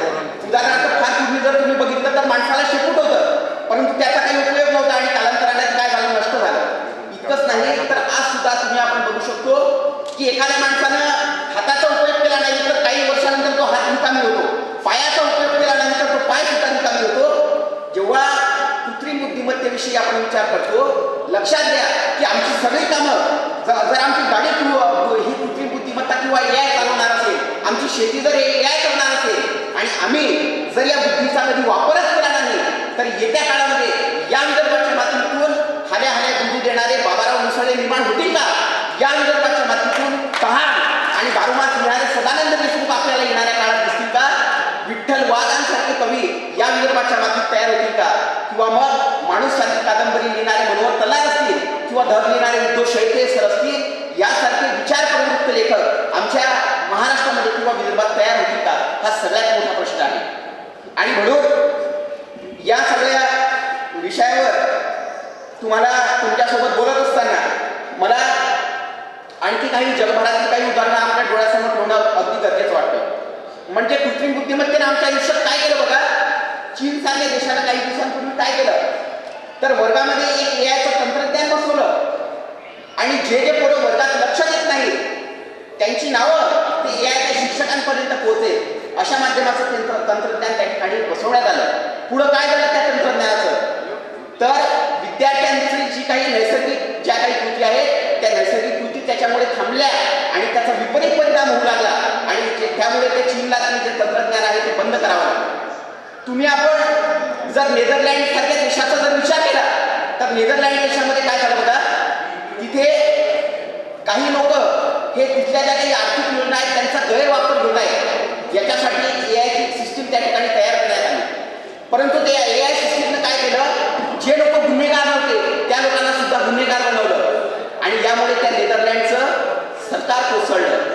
इतकंच नाही तर मग ऑस्ट्रेलिया असेल किंवा आत्ता झालेलं युक्रेन आणि रशियाचं युद्ध असेल त्याच्यामध्ये काय केलं बघा तर एक असा रशियाच्या परराष्ट्र मंत्र्यांचा एक असा व्हिडिओ व्हायरल करण्यात आला ज्यात ते सांगत होते की आता आपल्याला युद्ध करायचं आहे. आणि जेव्हा हा एआयचा एक व्हिडिओ व्हायरल झाला तेव्हा काय झालं तर तेव्हा त्या युक्रेनचे 300 सैनिक मारले गेले आणि 300 सैनिक मारल्यानंतर जेव्हा त्या रशियाच्या परराष्ट्र मंत्र्यांना ते भेटले पत्रकार तेव्हा त्यांनी सांगितलं की हा जो व्हिडिओ तुम्ही बघितला तो युद्ध पुकारणी केलेला होता आणि त्याच्यामुळे लक्षात घ्या की या कृत्रिम बुद्धिमत्तेमुळं जर निष्पाप लोक जर मारल्या जात असतील तर हे कृत्रिम बुद्धिमत्ता तुमच्या काय उपयोगाचे. खरं तर असे अनेक मुद्दे आपल्याला या ठिकाणी सांगता येतील. कृत्रिम बुद्धिमत्ता म्हणजे आपण काय करतोय बघा तर सोप्या शब्दात सांगायचं तर आपण कम्प्युटरला माणसासारखा विचार करायला आणि माणसासारखं कृती करायला आपण त्याला भाग पाडतो. परंतु मला असं वाटतं की माणूसच माणसासारखं वागायला शिकला नाही मग आपण कम्प्युटरला काय शिकवणार आहोत.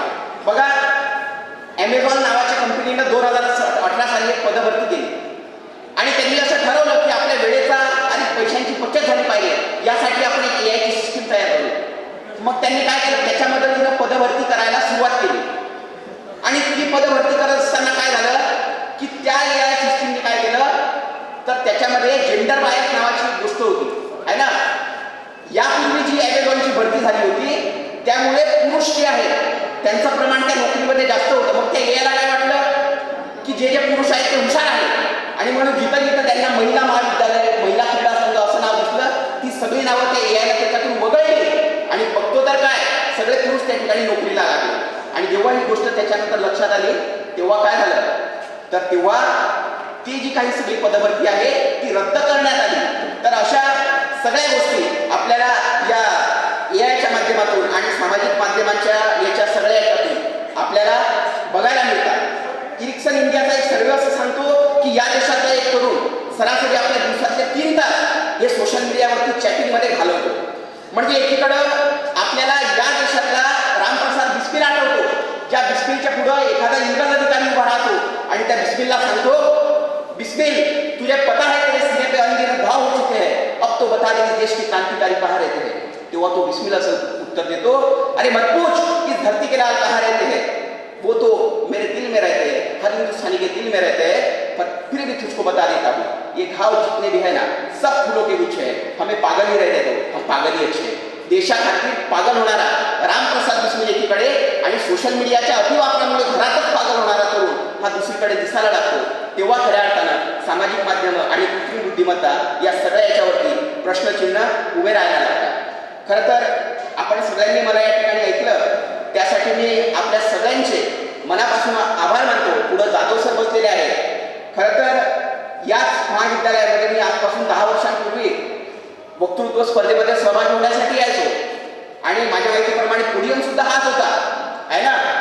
तर आता बदल काय झाला तर ती वक्तृत्व स्पर्धा होती, हा परिसंवाद आहे आणि तेव्हा वक्तृत्व स्पर्धेतला एक स्पर्धक म्हणून मी आपल्या समोर यायचो आणि आज खरं तर या परिसंवादामध्ये वक्ता म्हणून आपल्या समोर उपस्थित राहता आलं यासाठी मी या महाविद्यालयाच्या सगळी आयोजन समिती आदरणीय गजानन वाघ सर असतील, आपल्या सगळ्यांचे जोशी सर आहेत, सगळ्यांची नावं मी त्या काळापासून ऐकत आलेलो आहे. तर आपण सगळ्यांनी मला या ठिकाणी बोलवलं आणि बोलण्याची संधी दिली त्याबद्दल आभार मानतो. आणि शेवटी जाताना सेनापती बापट यांच्या शब्दामध्ये इतकंच म्हणतो, हे हात उचकलेले दगडांच्या वर्षावाला, हे हात उचकलेले दगडांच्या वर्षावाला, रोखाचे लावा कार्याला या देशाच्या प्रगतीला, हे बंद करा उत्पात, थांबवा अपघात, सामर्थ्यानं जाऊ व्यर्थ, अर्थही कैसा येऊ द्यावे, हा देश माझा याची भान जरा फिरावू द्यावे, जरा फिरावू द्यावे. खूप खूप धन्यवाद. धन्यवाद. अतिशय प्रखर शब्दामध्ये यायचं महत्त्व या ठिकाणी आदरणीय सन्माननीय सुनील जोशी सरांनी पटवून दिलेलं आहे. मित्रांनो, जग कितीही क्रांती केली आणि जग कितीही पुढे गेलं सगळ्याच गोष्टी आपल्या मनासारख्या होत नसतात. म्हणून कवितेमध्ये अतिशय सुंदर शब्द आहे, सुखदुःखाचे ऊन सावली येते जाते राग नको, संकटास लिलया भिडावे आयुष्याचा त्याग नको, बहुमुलाचे जीवन वेड्या कुणास फिरून मिळते का, आणि सारे काही जीवनात या मनासारखे घडते का. कितीही टेक्नॉलॉजी विकसित झाली, काही झालं, प्रत्येक गोष्ट आपल्या मनासारखी घडत नसते. आहे त्या प्रसंगाला आपल्याला सामोरे जात तोंड द्यावं लागतं आणि आयुष्य या आनंदाने जगावं लागतं. असा अतिशय महत्त्वाचा आणि संवेदनशील विषय या चौघांनी अतिशय सुंदरपणे या ठिकाणी हाताळला. आपणही रसिक साहित्य समप्रेक्षकांनी याला भरभरून दाद दिली, याबद्दल सर्वांचा आभार व्यक्त करतो, आपलं सुद्धा कौतुक करतो. यानंतर सर्वात आनंदाची बाब म्हणजे अध्यक्षीय भाषणापूर्वी आपल्या सर्वांना माहीत असेल आपल्या महाविद्यालयाच्या प्राचार्यांचा वाढदिवस आहे. तरी महिला महाविद्यालयाचे सर्व टीचर स्टाफ यांना विनंती करतो की कृपया 2 मिनिटांसाठी आपल्या सर्वांनी समोर यावं. सरांचा आपल्या सर्वांच्या उत्साहामध्ये आपण वाढदिवस साजरा करू. नंतर अध्यक्षीय भाषणाच्या माध्यमातून आपण कार्यक्रमाची सांगता करू. अतिशय महत्त्वाचा आणि मानलेलाचा क्षण आज खऱ्या अर्थाने या दुसऱ्या दिवसाच्या सत्रामध्ये आपल्या सर्वांच्या सानिध्यामध्ये आपण साजरा करणार आहोत. आपल्या महाविद्यालयाचे प्राचार्य डॉक्टर पांडे सर यांचा आज बर्थडे आहे आणि त्यांना आपण शुभेच्छा देण्यासाठी सर्वांनी या ठिकाणी समोर यावं अशी सर्वांना विनंती करतो. अतिशय हर्षोल्लासामध्ये आपण हा बर्थडे या ठिकाणी साजरा करणार आहोत. आदरणीय जाधव सर विनंती करतो कृपया या, सर्व मान्यवरांना विनंती करतो या समोर. सर्वांच्या उपस्थितीमध्ये फोटो सेशन घेऊन सरांना आपण शुभेच्छा देऊया. या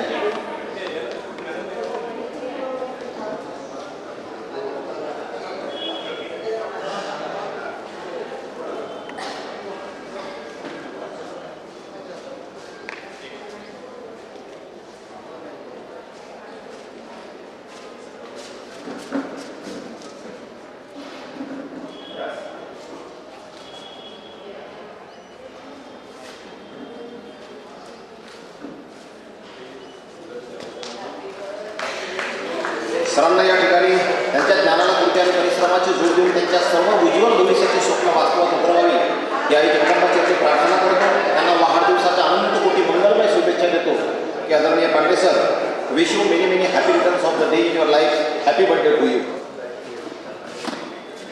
धन्यवाद. आदरणीय विचारमंच आणि सभागृह, खरं म्हणजे या कार्यक्रमाचे अध्यक्ष म्हणून आपल्याकडे आज अर्पित चव्हाण सर, माननीय मुख्य कार्यकारी अधिकारी जिल्हा परिषद वाशिम हे होते.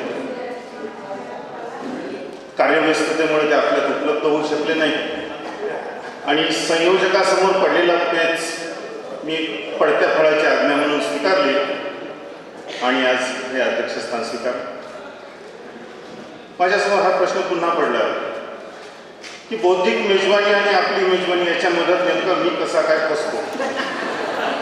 कालही त्याच वेळेला उभं होतो, आजही त्याच वेळेला उभं आहे. काळजी करू नका, टायमर लावलेला आहे, 9 मिनिटापेक्षा जास्त बोलणार नाही. AI वर असलेली ही परिसंवादामध्ये समाज माध्यमे, तरुण, आजचे वास्तव या विषयावर अगदी तांत्रिक बाबीत जाऊन सुद्धा आजच्या या वक्त्यांनी हा विषय उलगडलेला आहे. मी त्या बाबीत पुन्हा जाणार नाही. फरक काय पडलेला आहे? एक काळ असा होता की आमच्या लहानपणी ज्यांना लिहिता वाचता येतं ते सुशिक्षित मानले जायचे आणि ज्यांना लिहिता वाचता येत नाही ते अशिक्षित मानले जायचे.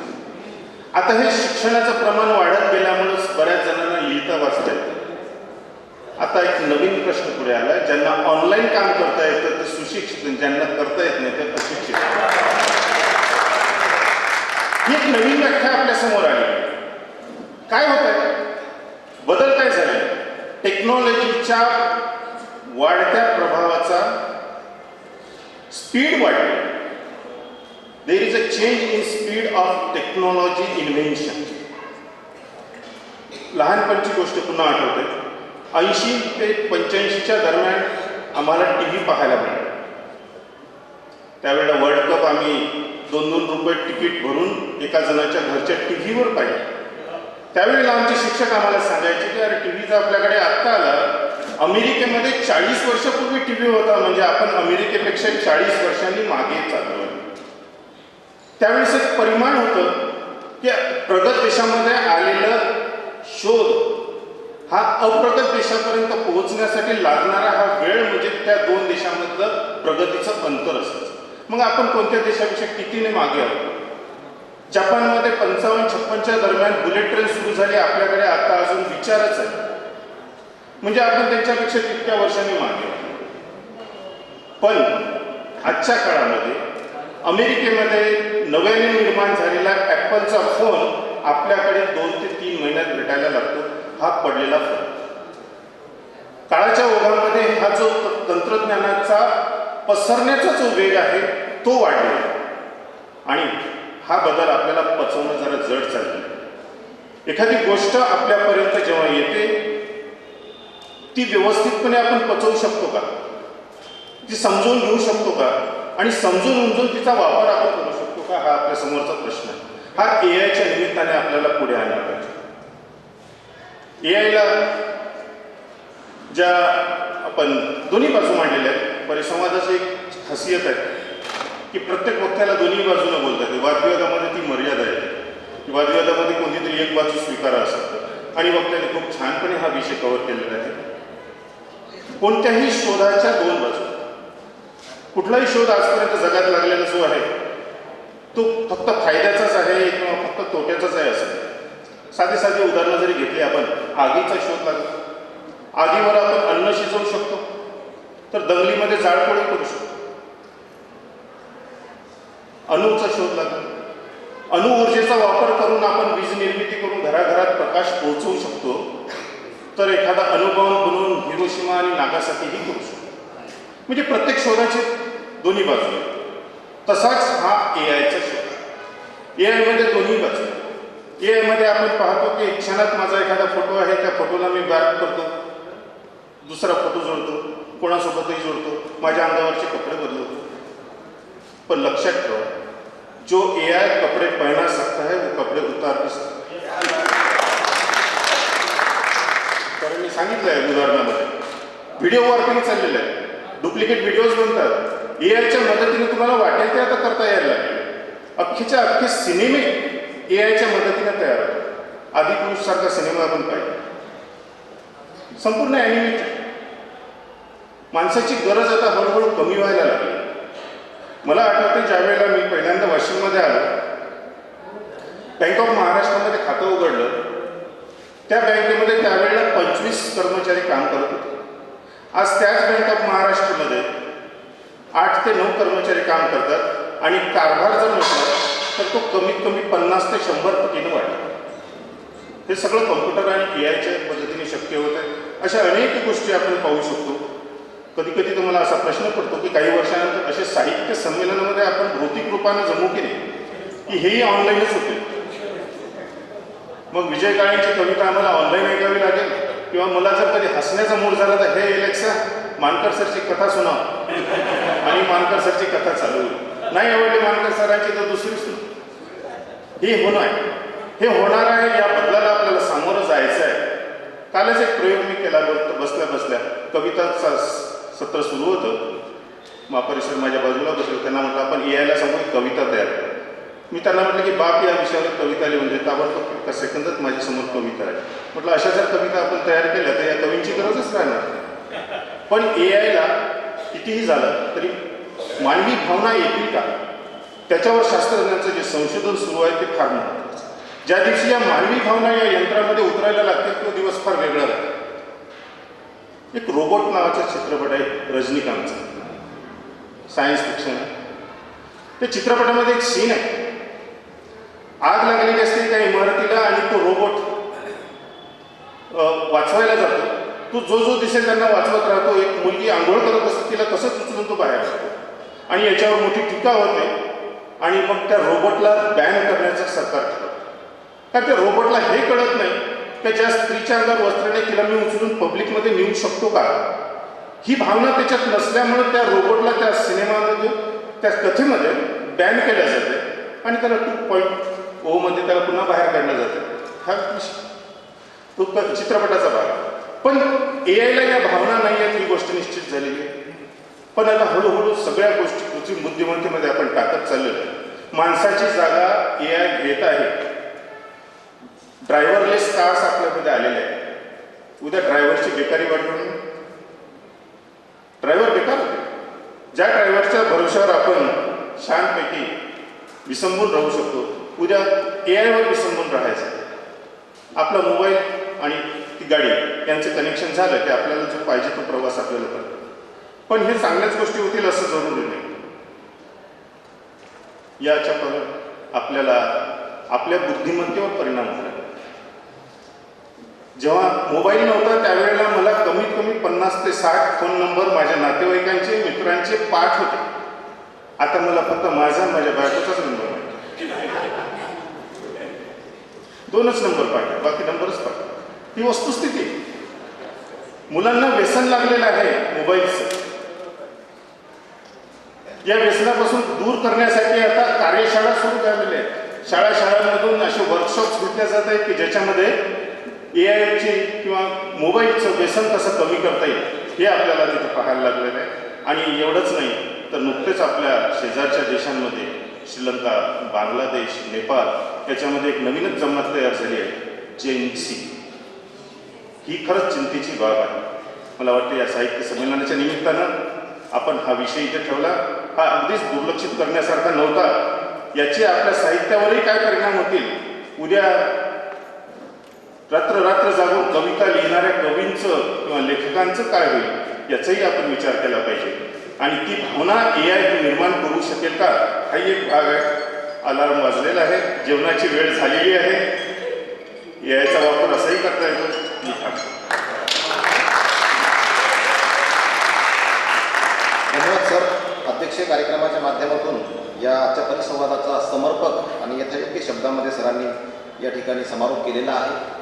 मित्रांनो, AIच्या माध्यमातून सगळे विचार या ठिकाणी व्यक्त करत असताना वंदनीय राष्ट्रसंत तुकडोजी महाराजांचे विचार फार महत्त्वाचे आहेत. विज्ञान तंत्रज्ञानाच्या माध्यमातून किती प्रगती झाली तरी निसर्ग नियमानुसार जे निसर्ग नियम पाळतात पशुपक्षी त्या दृष्टीने त्यांनी सांगितलेलं आहे, पशु पक्षी कीटके किती बघ मेळ धरून राहती, आपत्ती येता कोणती बघ संघटुनी धावती, हा मानवाचा देह असून कान तुझी भावना, हा मानवाचा देह असून कान तुझी भावना उठ आयु पुत्रा झडसोड कर सामुदायिक प्रार्थना. आणि निश्चितपणे आपल्याला प्रेम आपुलकी माया महत्व वात्सल्य मांगल्य या भावनेच्या भरोश्यावर आपल्याला मानवी उत्थान करायचं आहे. AI टेक्नॉलॉजी आपल्या जागेवर आहे, परंतु या मानवी मनाची संस्कृती जपण्यासाठी आपल्याला एकत्र राहणं फार गरजेचं आहे. हाच या परिसंवादातून अतिशय सुंदर या ठिकाणी संवाद झालेला आहे. सगळ्यात महत्त्वाचं सांगू इच्छितो जाधव सर, या परिसंवादाला 1 घंट्याचा वेळ होता. 1:44 संवाद सुरू झाला. घड्याळीत वेळ पहा, 1 तासामध्ये संवाद सगळा संपला. आभार प्रदर्शनासह इतका उत्तम सुंदर कार्यक्रम या ठिकाणी झालेला आहे. आणि शेवटी आभार प्रदर्शनासाठी 7 मिनिटं मॅडमकडे वाचलेली आहेत. मॅडमला विनंती करतो आदरणीय सन्माननीय प्रणिता हरसुले मॅडम की कृपया त्यांनी कार्यक्रमाचा उत्तरार्ध म्हणजे आभार प्रदर्शन या ठिकाणी व्यक्त करावा. आदरणीय सन्माननीय प्रणिता हरसुले मॅडम.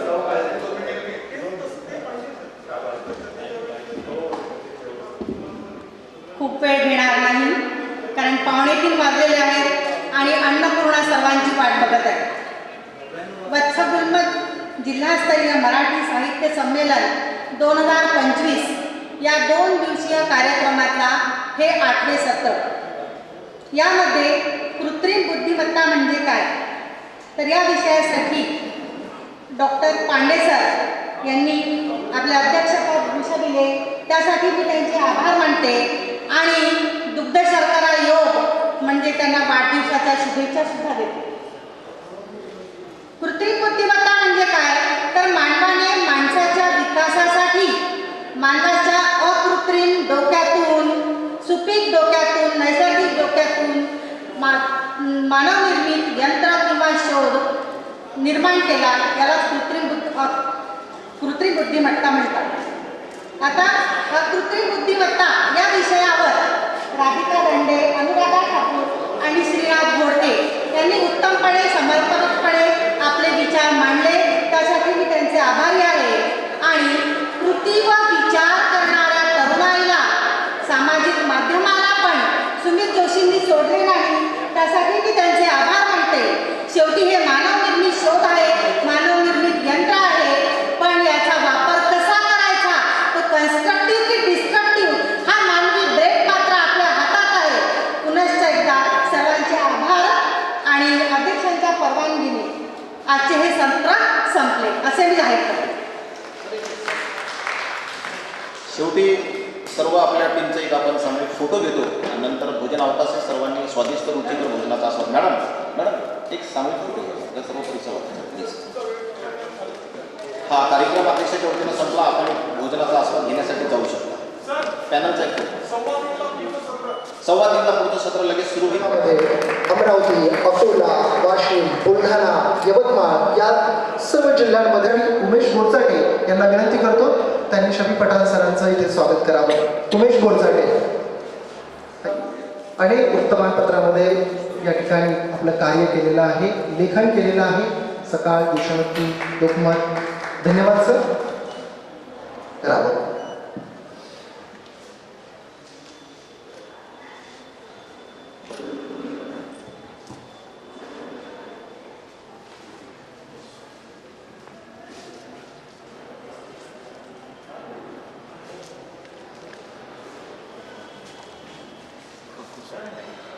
धन्यवाद. खरं तर चौथा स्तंभ ज्याला आपण म्हणतो, तो चौथा स्तंभ केवळ हाणं महत्त्वाचं असतं. पत्रकारिता ही समाज घडवणारी असावी. साहित्यांतून साहित्य संघ पुसदचे अध्यक्ष सुद्धा राहिलेले आहेत. यासोबतच वरिष्ठ उपसंपादक, माजी उपसंपादक, मुख्य उपसंपादक असं लोकमतमध्ये त्यांनी बराच काळ घालवलेलं आहे. आपल्या सगळ्यांना माहिती आहे की वाशिममधले जे ज्वलंत विषय होते त्या काळात जेव्हा सर इथे होते त्यावेळेस त्यांनी अगदी धडाडीने लावून धरले. माझी पत्रकारितेचं पहिलं पाऊल ज्यांचं बोट धरून झालं असे सर संविदा हाळे सर. काल खरं तर मी सरांना फोन केला, म्हटलं सर मी देव बोलतोय. ते म्हणले देव. मग थोड्या वेळ त्यांनी विचार केला, अरे तू देवानंद आहे. तू देव नाही, तू माझा देवानंद आहे. मलाही आश्चर्य वाटलं की एवढ्या दिवसानंतर सुद्धा सरांनी आवाजावरच ओळखलं. धन्यवाद सर. यासोबतच आपले आजचे दुसरे मुख्य वक्ते आदरणीय शफी पठाण सर हे सुद्धा नामवंत पत्रकार आणि वक्ते आहेत. त्यांनी लोकसत्ता, लोकमत, दैनिक सकाळ यासोबतच देशभक्ती यासारख्या प्रतिष्ठित दैनिकांमध्ये विविध पदांवर काम केलेलं आहे. यासोबतच सामाजिक, राजकीय आणि सांस्कृतिक विषयांवर त्यांचे अनेक लेख राज्यस्तरावर आणि राष्ट्रीय स्तरावर सुद्धा गाजलेले आहेत. या तिन्ही विषयावर त्यांचं सातत्यानं लेखन असतं आणि समाज जागृतीचं काम या लेखनातून करण्याचं काम आदरणीय शफी पठाण सर करत असतात. अनेक सभा संमेलनं यामध्ये ते अभ्यास करून आपली भाषणं देत असतात आणि नवनवीन विषयावर मार्गदर्शन सुद्धा करत असतात. तर आज शफी पठाण सर सुद्धा आपल्यामध्ये उपस्थित आहेत. त्यासोबतच आदरणीय माणिक ढेरे सर हे सुद्धा एक संवेदनशील पत्रकार म्हणून वाशिम जिल्ह्याला परिचित आहेत. त्यांच्या सुद्धा अनेक बातम्या त्या समाजाला परिवर्तन करणाऱ्या ठरलेल्या आहेत. विशेषतः शेती संदर्भातल्या बातम्या त्यांच्या मी नेहमी ऐकत असतो, वाचत असतो. तर आदरणीय माणिक ढेरे सर यांचं सुद्धा या ठिकाणी स्वागत आहे. आपण सर खरं तर हा डायस आहे, डायस करून बोललं पाहिजे, पण मला वाटलं की आपण चौघही जण पत्रकारिता क्षेत्रातले आहेत, पण एक चर्चाच करूया. संवाद परिसंवाद होत राहते, पण चर्चा होणं गरजेचं आहे.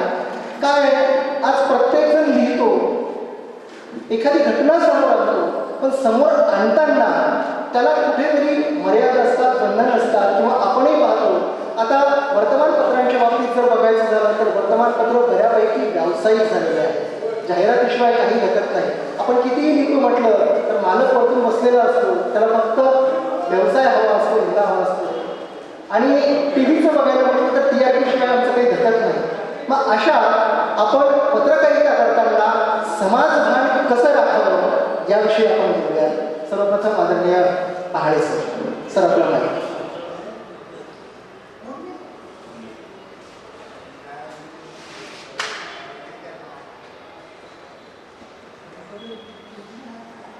प्रसार माध्यमांनी समाजभान बाळगून असं कार्य करावं हा आजच्या स्थितीत जसं थोडं वर पकडलं नाही. पत्रकारिता आहे किंवा दूरदर्शन चॅनल जसे न्यूज चॅनल आहेत ते बाकी आहे प्रसार माध्यम, तर यांनी व्यावसायिकता जपतानाच समाजभान कसं बाळगावं या संदर्भात विचार करतात.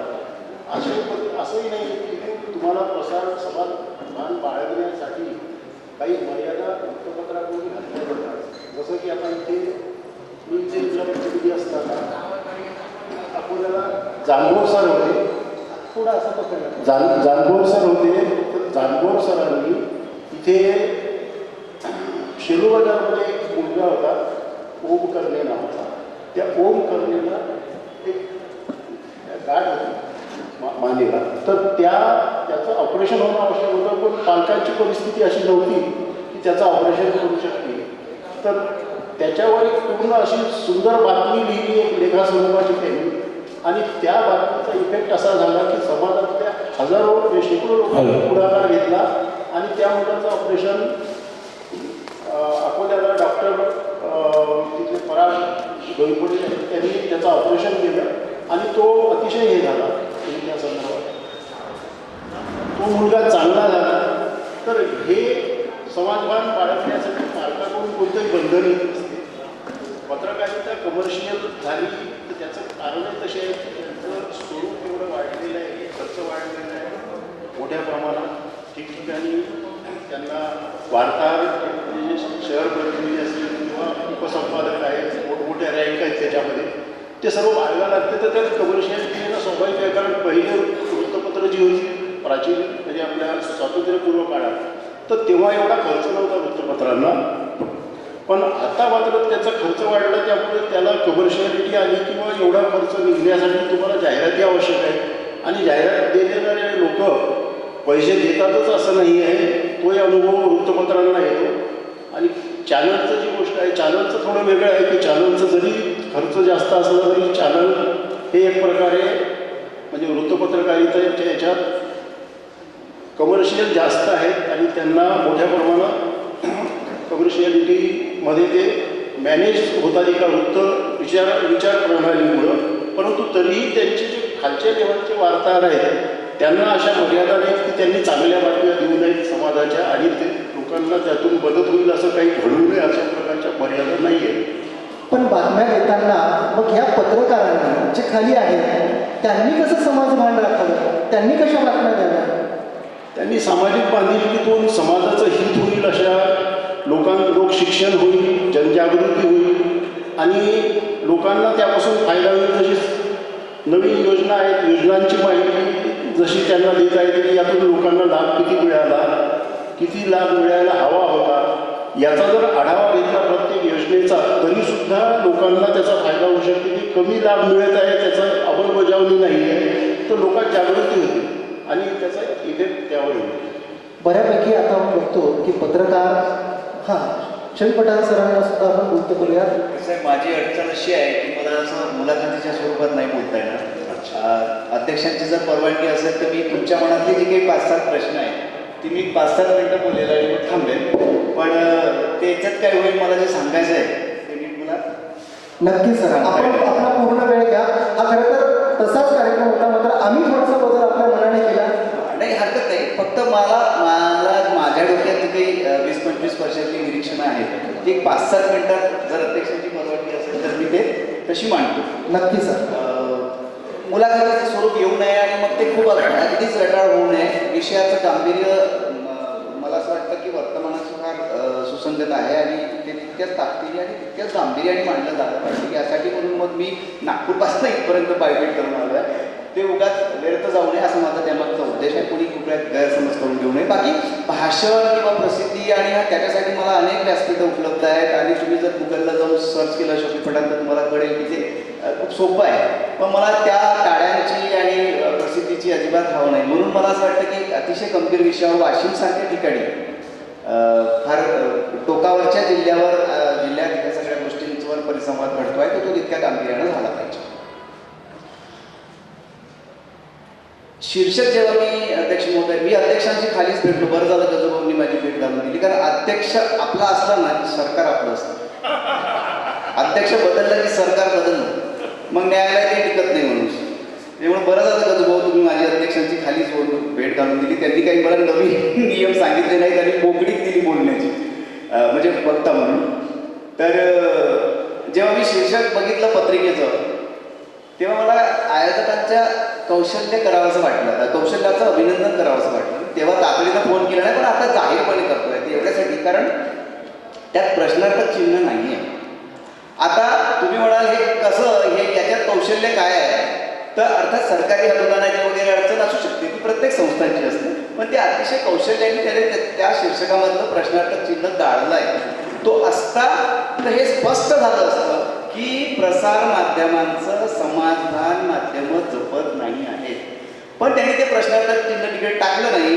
त्याच्यामुळे आता थेट कोणी उद्या अनुदान देताना संस्थेवर ब्लेम करणार नाही की तुम्ही आमच्या विरोधात जाऊन असा कुठला परिसंवाद घेतला. पण म्हणून विषयातून निर्माण झालेली जी शंका आहे ती संपली का, तर ती अजिबात संपत नाही, ती तशीच कायम आहे. त्यामागचं कारण असं आहे, माध्यमांच्या विश्वसनीयतेवर ज्यावेळेला आम्ही बोलायला लागतो त्यावेळेला ते समाजभान जपतायत की नाही जपतायत हा भाग नंतरचा आहे. मुद्दा सर्वात आधी आजच्या काळामध्ये माध्यमांच्या विश्वसनीयतेचा आहे. तो का निर्माण झाला आहे, तो ती विश्वसनीयता गमावण्याच्या स्थितीमध्ये माध्यमं स्वतःहून जाऊन पोहोचली आहेत. त्याने तो आत्मघात स्वतः करून घेतलेला आहे. तो कसा करून घेतला तर तुम्ही आता नुकतंच भारत पाकिस्तानचं युद्ध झालेलं बघितलं असेल. माध्यमांच्या ज्या सेना आहेत त्या लाहोरला पोहोचल्या, पुढे रावळपिंडीला गेल्या, त्या इस्लामाबादेत दाखल झाल्या आणि नशीब म्हणजे मी भारतीय सैन्याच्या बाबतीत बोलत नाही, माध्यमांच्या सेना आहेत त्या इस्लामाबादेत पोहोचल्या आणि नशीब त्यांना कोणीतरी सांगितलं ते पुढे जाऊन युरोपात गेले असते आणि तिकडचे जे काही ब्रिटिश राजघराण्यातले जे युवराज आहेत ते आमच्याकडे दिल्लीत राजधानी भांडे घासताना दिसले असते. जर हे युद्ध असंच टीव्हीवर लढलं झालं असतं तर अख्खं जग आम्ही मिनिटाभरात काबूज करून घेतलं असतं. मुद्दा विश्वसनीयतेचा आहे. समाजभान ही आत्ता माध्यमांसाठी फार दूरची आणि खूप लांबची गोष्ट झालेली आहे. आता विश्वसनीयता का कमवायला लागली माध्यमांनी, तर माध्यमांची आम्हाला जाऊन तपशिलात जावं लागेल आणि माध्यमाच्या इतिहासात शिरावं लागेल की समाजभानाच्या संदर्भात आम्हाला वेगळा परिसंवाद घ्यावा लागतो आहे. याचं कारण काय आहे? याचं कारण हे स्पष्ट आहे की माध्यमांमध्ये समाजभान उरलेलं नाही आहे, स्पष्ट दिसायला लागलं आहे. जेव्हा की माध्यमांची निर्मितीच मुळात समाजभान जपण्यासाठी झाली होती. जर तुम्ही इतिहासात मागे गेलात अध्यक्ष महोदय तर तुमच्या असं लक्षात येईल. अर्थात तुम्ही माझ्यापेक्षा सिनियर आहात, 10 पुस्तकं जास्त वाचलेली असतील त्याच्यामुळे तुम्हाला ही माहिती आहे की ज्या वेळेला टिळकांनी केसरी काढलं त्या केसरी काढण्याच्या निर्मितीमागचा जो उद्देश होता तो अर्थातच समाजभान होता. गांधींनी जेव्हा हरिजनचा आधार घेतला त्यावेळेला तो हरिजनचा आधार घेण्यामागचा जो कारण होतं समाजभान होतं, समाजभान जागृतीचं होतं. बाबासाहेबांनी मूग नाही काढलं किंवा बहिष्कृत भारत काढला, त्या निर्णयापर्यंत बाबासाहेब गेले ते याच्या मागचं कारणही समाजभानाच्या जागृतीचं होतं. आणि आगरकरांनी जेव्हा सुधारक काढला टिळकांपासून वेगळं होऊन, तेव्हा त्यांचाही उद्देश मुळात समाजभानाच्या जागृतीचाच होता ना. म्हणजे माध्यमांची समाजभान उरलाय की नाही उरलाय याच्यावर चर्चा करण्यापेक्षा माध्यमांची निर्मिती मुळात समाजभान निर्मितीच्यासाठी झाली होती. आणि त्यापासून आतापर्यंत जी काही माध्यमं बदलत आली त्यात कशी विसंगती निर्माण झाली आहे यावर जर आम्ही बोलायला गेलो तर आम्हाला अतिशय कडकपणे लक्षात येईल की 2014चा जेव्हा नव्याने देश स्वातंत्र्य झाला असं लोक सांगतात, जेव्हा नवीन स्वातंत्र्य मिळालं म्हणजे गांधी, नेहरू, पटेल वगैरे हे सगळा इतिहास बाजूला ठेवला आणि 2014ला आमचा भारत नव्याने स्वातंत्र्य झाला असा त्या लोकांचा दावा आहे. त्या लोकांच्या स्वातंत्र्याच्या प्राप्तीपासून जर आम्ही विचार करायला गेलो तर माध्यम त्या आधीपर्यंत आपली भूमिका अतिशय चोखपणे बजावत होते असं माझं व्यक्तिगत मत आहे. माध्यमांच्या विश्वसनीयतेचाही प्रश्न निर्माण झाला नव्हता आणि माध्यमांनी समाजभान सोडलं की नाही अशा विषयावर परिसंवादाची गरज तेव्हा कधीही पडत नव्हती. आज आम्हाला ती पडायला लागली. याचा अर्थ असा आहे की माध्यम आपले कर्तव्य, माध्यम आपली भूमिका चोखपणे बजावत नाही आहे ही वस्तुस्थिती आहे. 2014 नंतर नेमकं काय घडलं? अरे समाजभान जागृत असलं नाही काय होऊ शकतं? ह्या दोन्ही विषयाकडे मी जाणार आहे आणि मग कमी वेळात हे सगळं संपेल कारण समारोपाकडे आपल्याला जायचं आहे. मित्र, एक गोष्ट तुम्ही लक्षात घ्या की माध्यमांनी समाजभान जर जागृत ठेवलं तर काय होऊ शकतं. एका न्यूज चॅनलनी मराठवाड्यातल्या एक बातमी चालवली तुम्हाला सांगतो की समाजभान विसरलं तर काय होते आणि समाजभान जागृत राहिलं तर माध्यम काय क्रांती घडवू शकतात तिकडे चाललो आहे मी. की मराठवाड्यातल्या एका शेतकऱ्याच्या असं लक्षात आलं की आता हंगाम आलाय कापणीचा आणि शेतात पीक उभं राहिलं तर माझ्याकडे अजिबातच पैसे नाही आहेत आणि काय करायचं अशा स्थितीला तो चिंतेत असताना त्यांनी विचार केला की माझ्या घरची एकमेव जोडी जी उरलेली आहे बैलाची ती मी विकली पाहिजे, त्यातून आलेल्या पैशातनं मी कापणी करेल कारण मजुरांना द्यायला माझ्याकडे पैसे नाही आणि त्यातनं जर पीक आलं, उत्पन्न आलं तर मी पुढच्या नवीन जोडीचा विचार करेल. त्याने तो निर्णय घेतला आणि आपल्या पत्नीला सांगितला. पत्नीच्या डोळ्यातून गडगड अश्रू व्हायला लागले कारण ज्या जोडीने आयुष्य सावरलं होतं ती जोडी नवरा विकायला निघाला होता, ती अस्वस्थ झाली पण ती काहीच बोलली नाही कारण दुसरा कुठलाच पर्याय त्या शेतकऱ्याकडे उपलब्ध नव्हता. मुलीला त्या दोघांनी ही गोष्ट सांगितली नाही कारण मुलगी लहान होती आणि मुलीचा त्या जोडीवर जीव होता. त्या बैलाला ती रोज भाकर सकाळी उठून घालायची. त्यामुळे ते अस्वस्थ झाले की ज्यावेळेला आपण जोडी प्रत्यक्ष बाजारात विकायला जाऊ त्यावेळेला मुलगी कशी ह्या गोष्टीला स्वीकारेल कशी. त्यांनी सांगितलं की मुलीला आपण मामाकडे ठेवूया. ती मामाकडे ठेवला आणि ती जोडी घेऊन तो शेतकरी जो आहे तो बाजारात निघाला. त्या मुलीला कोणीतरी सांगितलं की तुझी आवडतीची जोडी आहे ती तुझे वडील नाईलाजाने विकायला निघाले आहे. ती धावत मामाच्या घरून आणतात, त्याच गावातला मामा होता. ती धावत आली आणि त्या बैलांच्या पायात पडली. बाप जेव्हा ती जोडी घेऊन निघायला लागला पोरीने पाय सोडायला नकार दिला. हे माध्यमांनी टिपलं आणि ते टीव्हीवर चालवलं. जेव्हा ते टीव्हीवर चालवलं मित्र अख्खा महाराष्ट्र कैवरला आणि इतका ओघ मदतीचा त्या शेतकऱ्याच्या घरी यायला लागला की ती जोडी कायम राहिली. त्या मुलीचं शिक्षण पूर्ण झालं आणि जे 10 गाठी लुगड्याला बांधून नवऱ्याला साथ देऊन वावरात जात होती त्या महिलेचाही विस्कळीत झालेला संसार सावरायला लागला. ही माध्यमांची ताकद आहे जर त्यांनी समाजभान जोपासलं तर. हे एक उदाहरण झालं. तुम्ही जाईबाईचं नाव जिनी बियाण्यांची बँक सुरू केली होती, प्रयोगशील महिला, अनेक नवीन उपक्रम तिने राबवले आणि बियाण्यांची म्हणजे अल्पशिक्षित असतानाही तिने बियाण्यांवर प्रयोग केले आणि इतके नवीन नवीन बियाणे शोधून काढले की त्याच्यामुळे उत्पन्न शेतकऱ्यांचं वाढायला लागलं. पण राहायला घर नव्हतं, घरी 18 विश्व दरिद्र. जेव्हा पावसाळ्यात पाणी कोसळायचं तर बियाण्याचे जे काही साठवलेले बियाणे होते ते सगळे वाहून जायचे. ही बातमी कुठल्या तरी एका लोकल न्यूज चॅनलनी चालवली आणि ती जेव्हा महाराष्ट्रावर गेली तेव्हा इतका मदतीचा ओघ निर्माण झाला की ती बाई सुस्थितीत आली. तिच्या घरावर फाटले तुटलेले जे कवेलू होते ते गेले आणि छताचं तिचं घर निर्माण झालं आणि ज्या शेतकऱ्यांसाठी ती हे बियाण्यांचे प्रयोग करत होती ते बियाणे सुरक्षित राहू शकले. त्यातून नवीन बियाणे निर्माण झाले आणि पीक उपाडून आलं. मित्र, ही माध्यमांची ताकद आहे जर त्यांनी समाजभान जोपासलं तर. जसं सरांनी सांगितलं जानकर सरांचं उदाहरण, अशी किती उदाहरणं देऊ मी. पण ही काय होत आहे की हे जे काही घडत आहे ते अतिशय किरकोळ आणि अपवादात्मक स्थितीत घडत आहे. मग याच्या विरुद्ध काय घडत आहे तर समाजभान जपण्याची ताकद माध्यमांमध्ये आहे आणि जर ती पूर्ण क्षमतेने वापरली गेली तर समाज बदलता येऊ शकतो. हे अनेक बार सिद्ध झालेलं असतानाही त्या तुलनेत समाजभान विसरून जे माध्यम आपली भूमिका पार पडतायत त्याचा रेशो जर आम्ही टॅली करायला गेलो तर तो जास्त आहे. तुम्ही परवा जावेद अख्तर आणि त्याची डिबेट बघितली असेल त्या एका मौलानाच्या टीव्हीवर. माध्यमांच्या पुढची प्रायोरिटी काय असली पाहिजे? साहेबराव करपे हा तुमच्या जवळच्या यवतमाळच्या, ज्यांनी पहिली शेतकरी आत्महत्या म्हणून नोंदवली गेली दुर्दैवाने इतिहासामध्ये, त्यानंतर केवळ एकट्या यवतमाळ जिल्ह्यामध्ये 25,000 शेतकऱ्यांच्या आत्महत्या झाल्या.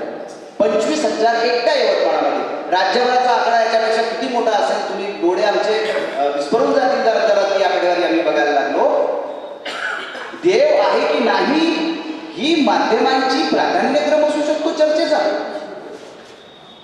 21व्या शतकात जेव्हा आम्ही विज्ञानावर बोलतोय, जे आम्ही सुपरसोनिक रॉकेट बनवायला लागलो आहे, जेव्हा आमच्याकडे नवनवीन माध्यमं आली आहेत अंतराळात पोहोचण्याची, तेव्हा आम्ही चर्चा करतोय.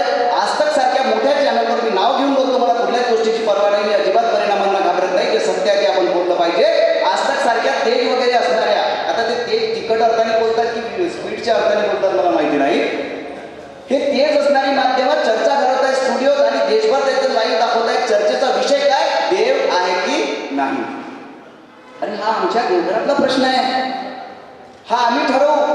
आमची श्रद्धा हा पूर्णतः आमचा खाजगी विषय आहे. खाजगी विषयावर असं जाहीर वाटतं तर एखाद वेळेला अपवादात्मक ते केलं तरी चालेल, पण त्याच्यातही तुम्ही तुमचा पॉलिटिकल एजेंडा सेट करणार. तो कसा? समाज माध्यमाचं समाजभान कसं विसरत चाललंय त्यावरच बोलतोय मी. अजिबात माझी गाडी घडवून नसू देणार नाही. मित्रो, प्रायोरिटी तुमची कशाला असली पाहिजे? विकासाला, प्राधान्याला, विज्ञानाला. ती बाजूला राहिली. तुम्ही देवावर डिस्कशन करताय आणि देवावर डिस्कशन करताना तुम्ही एजेंडा काय सेट केलाय?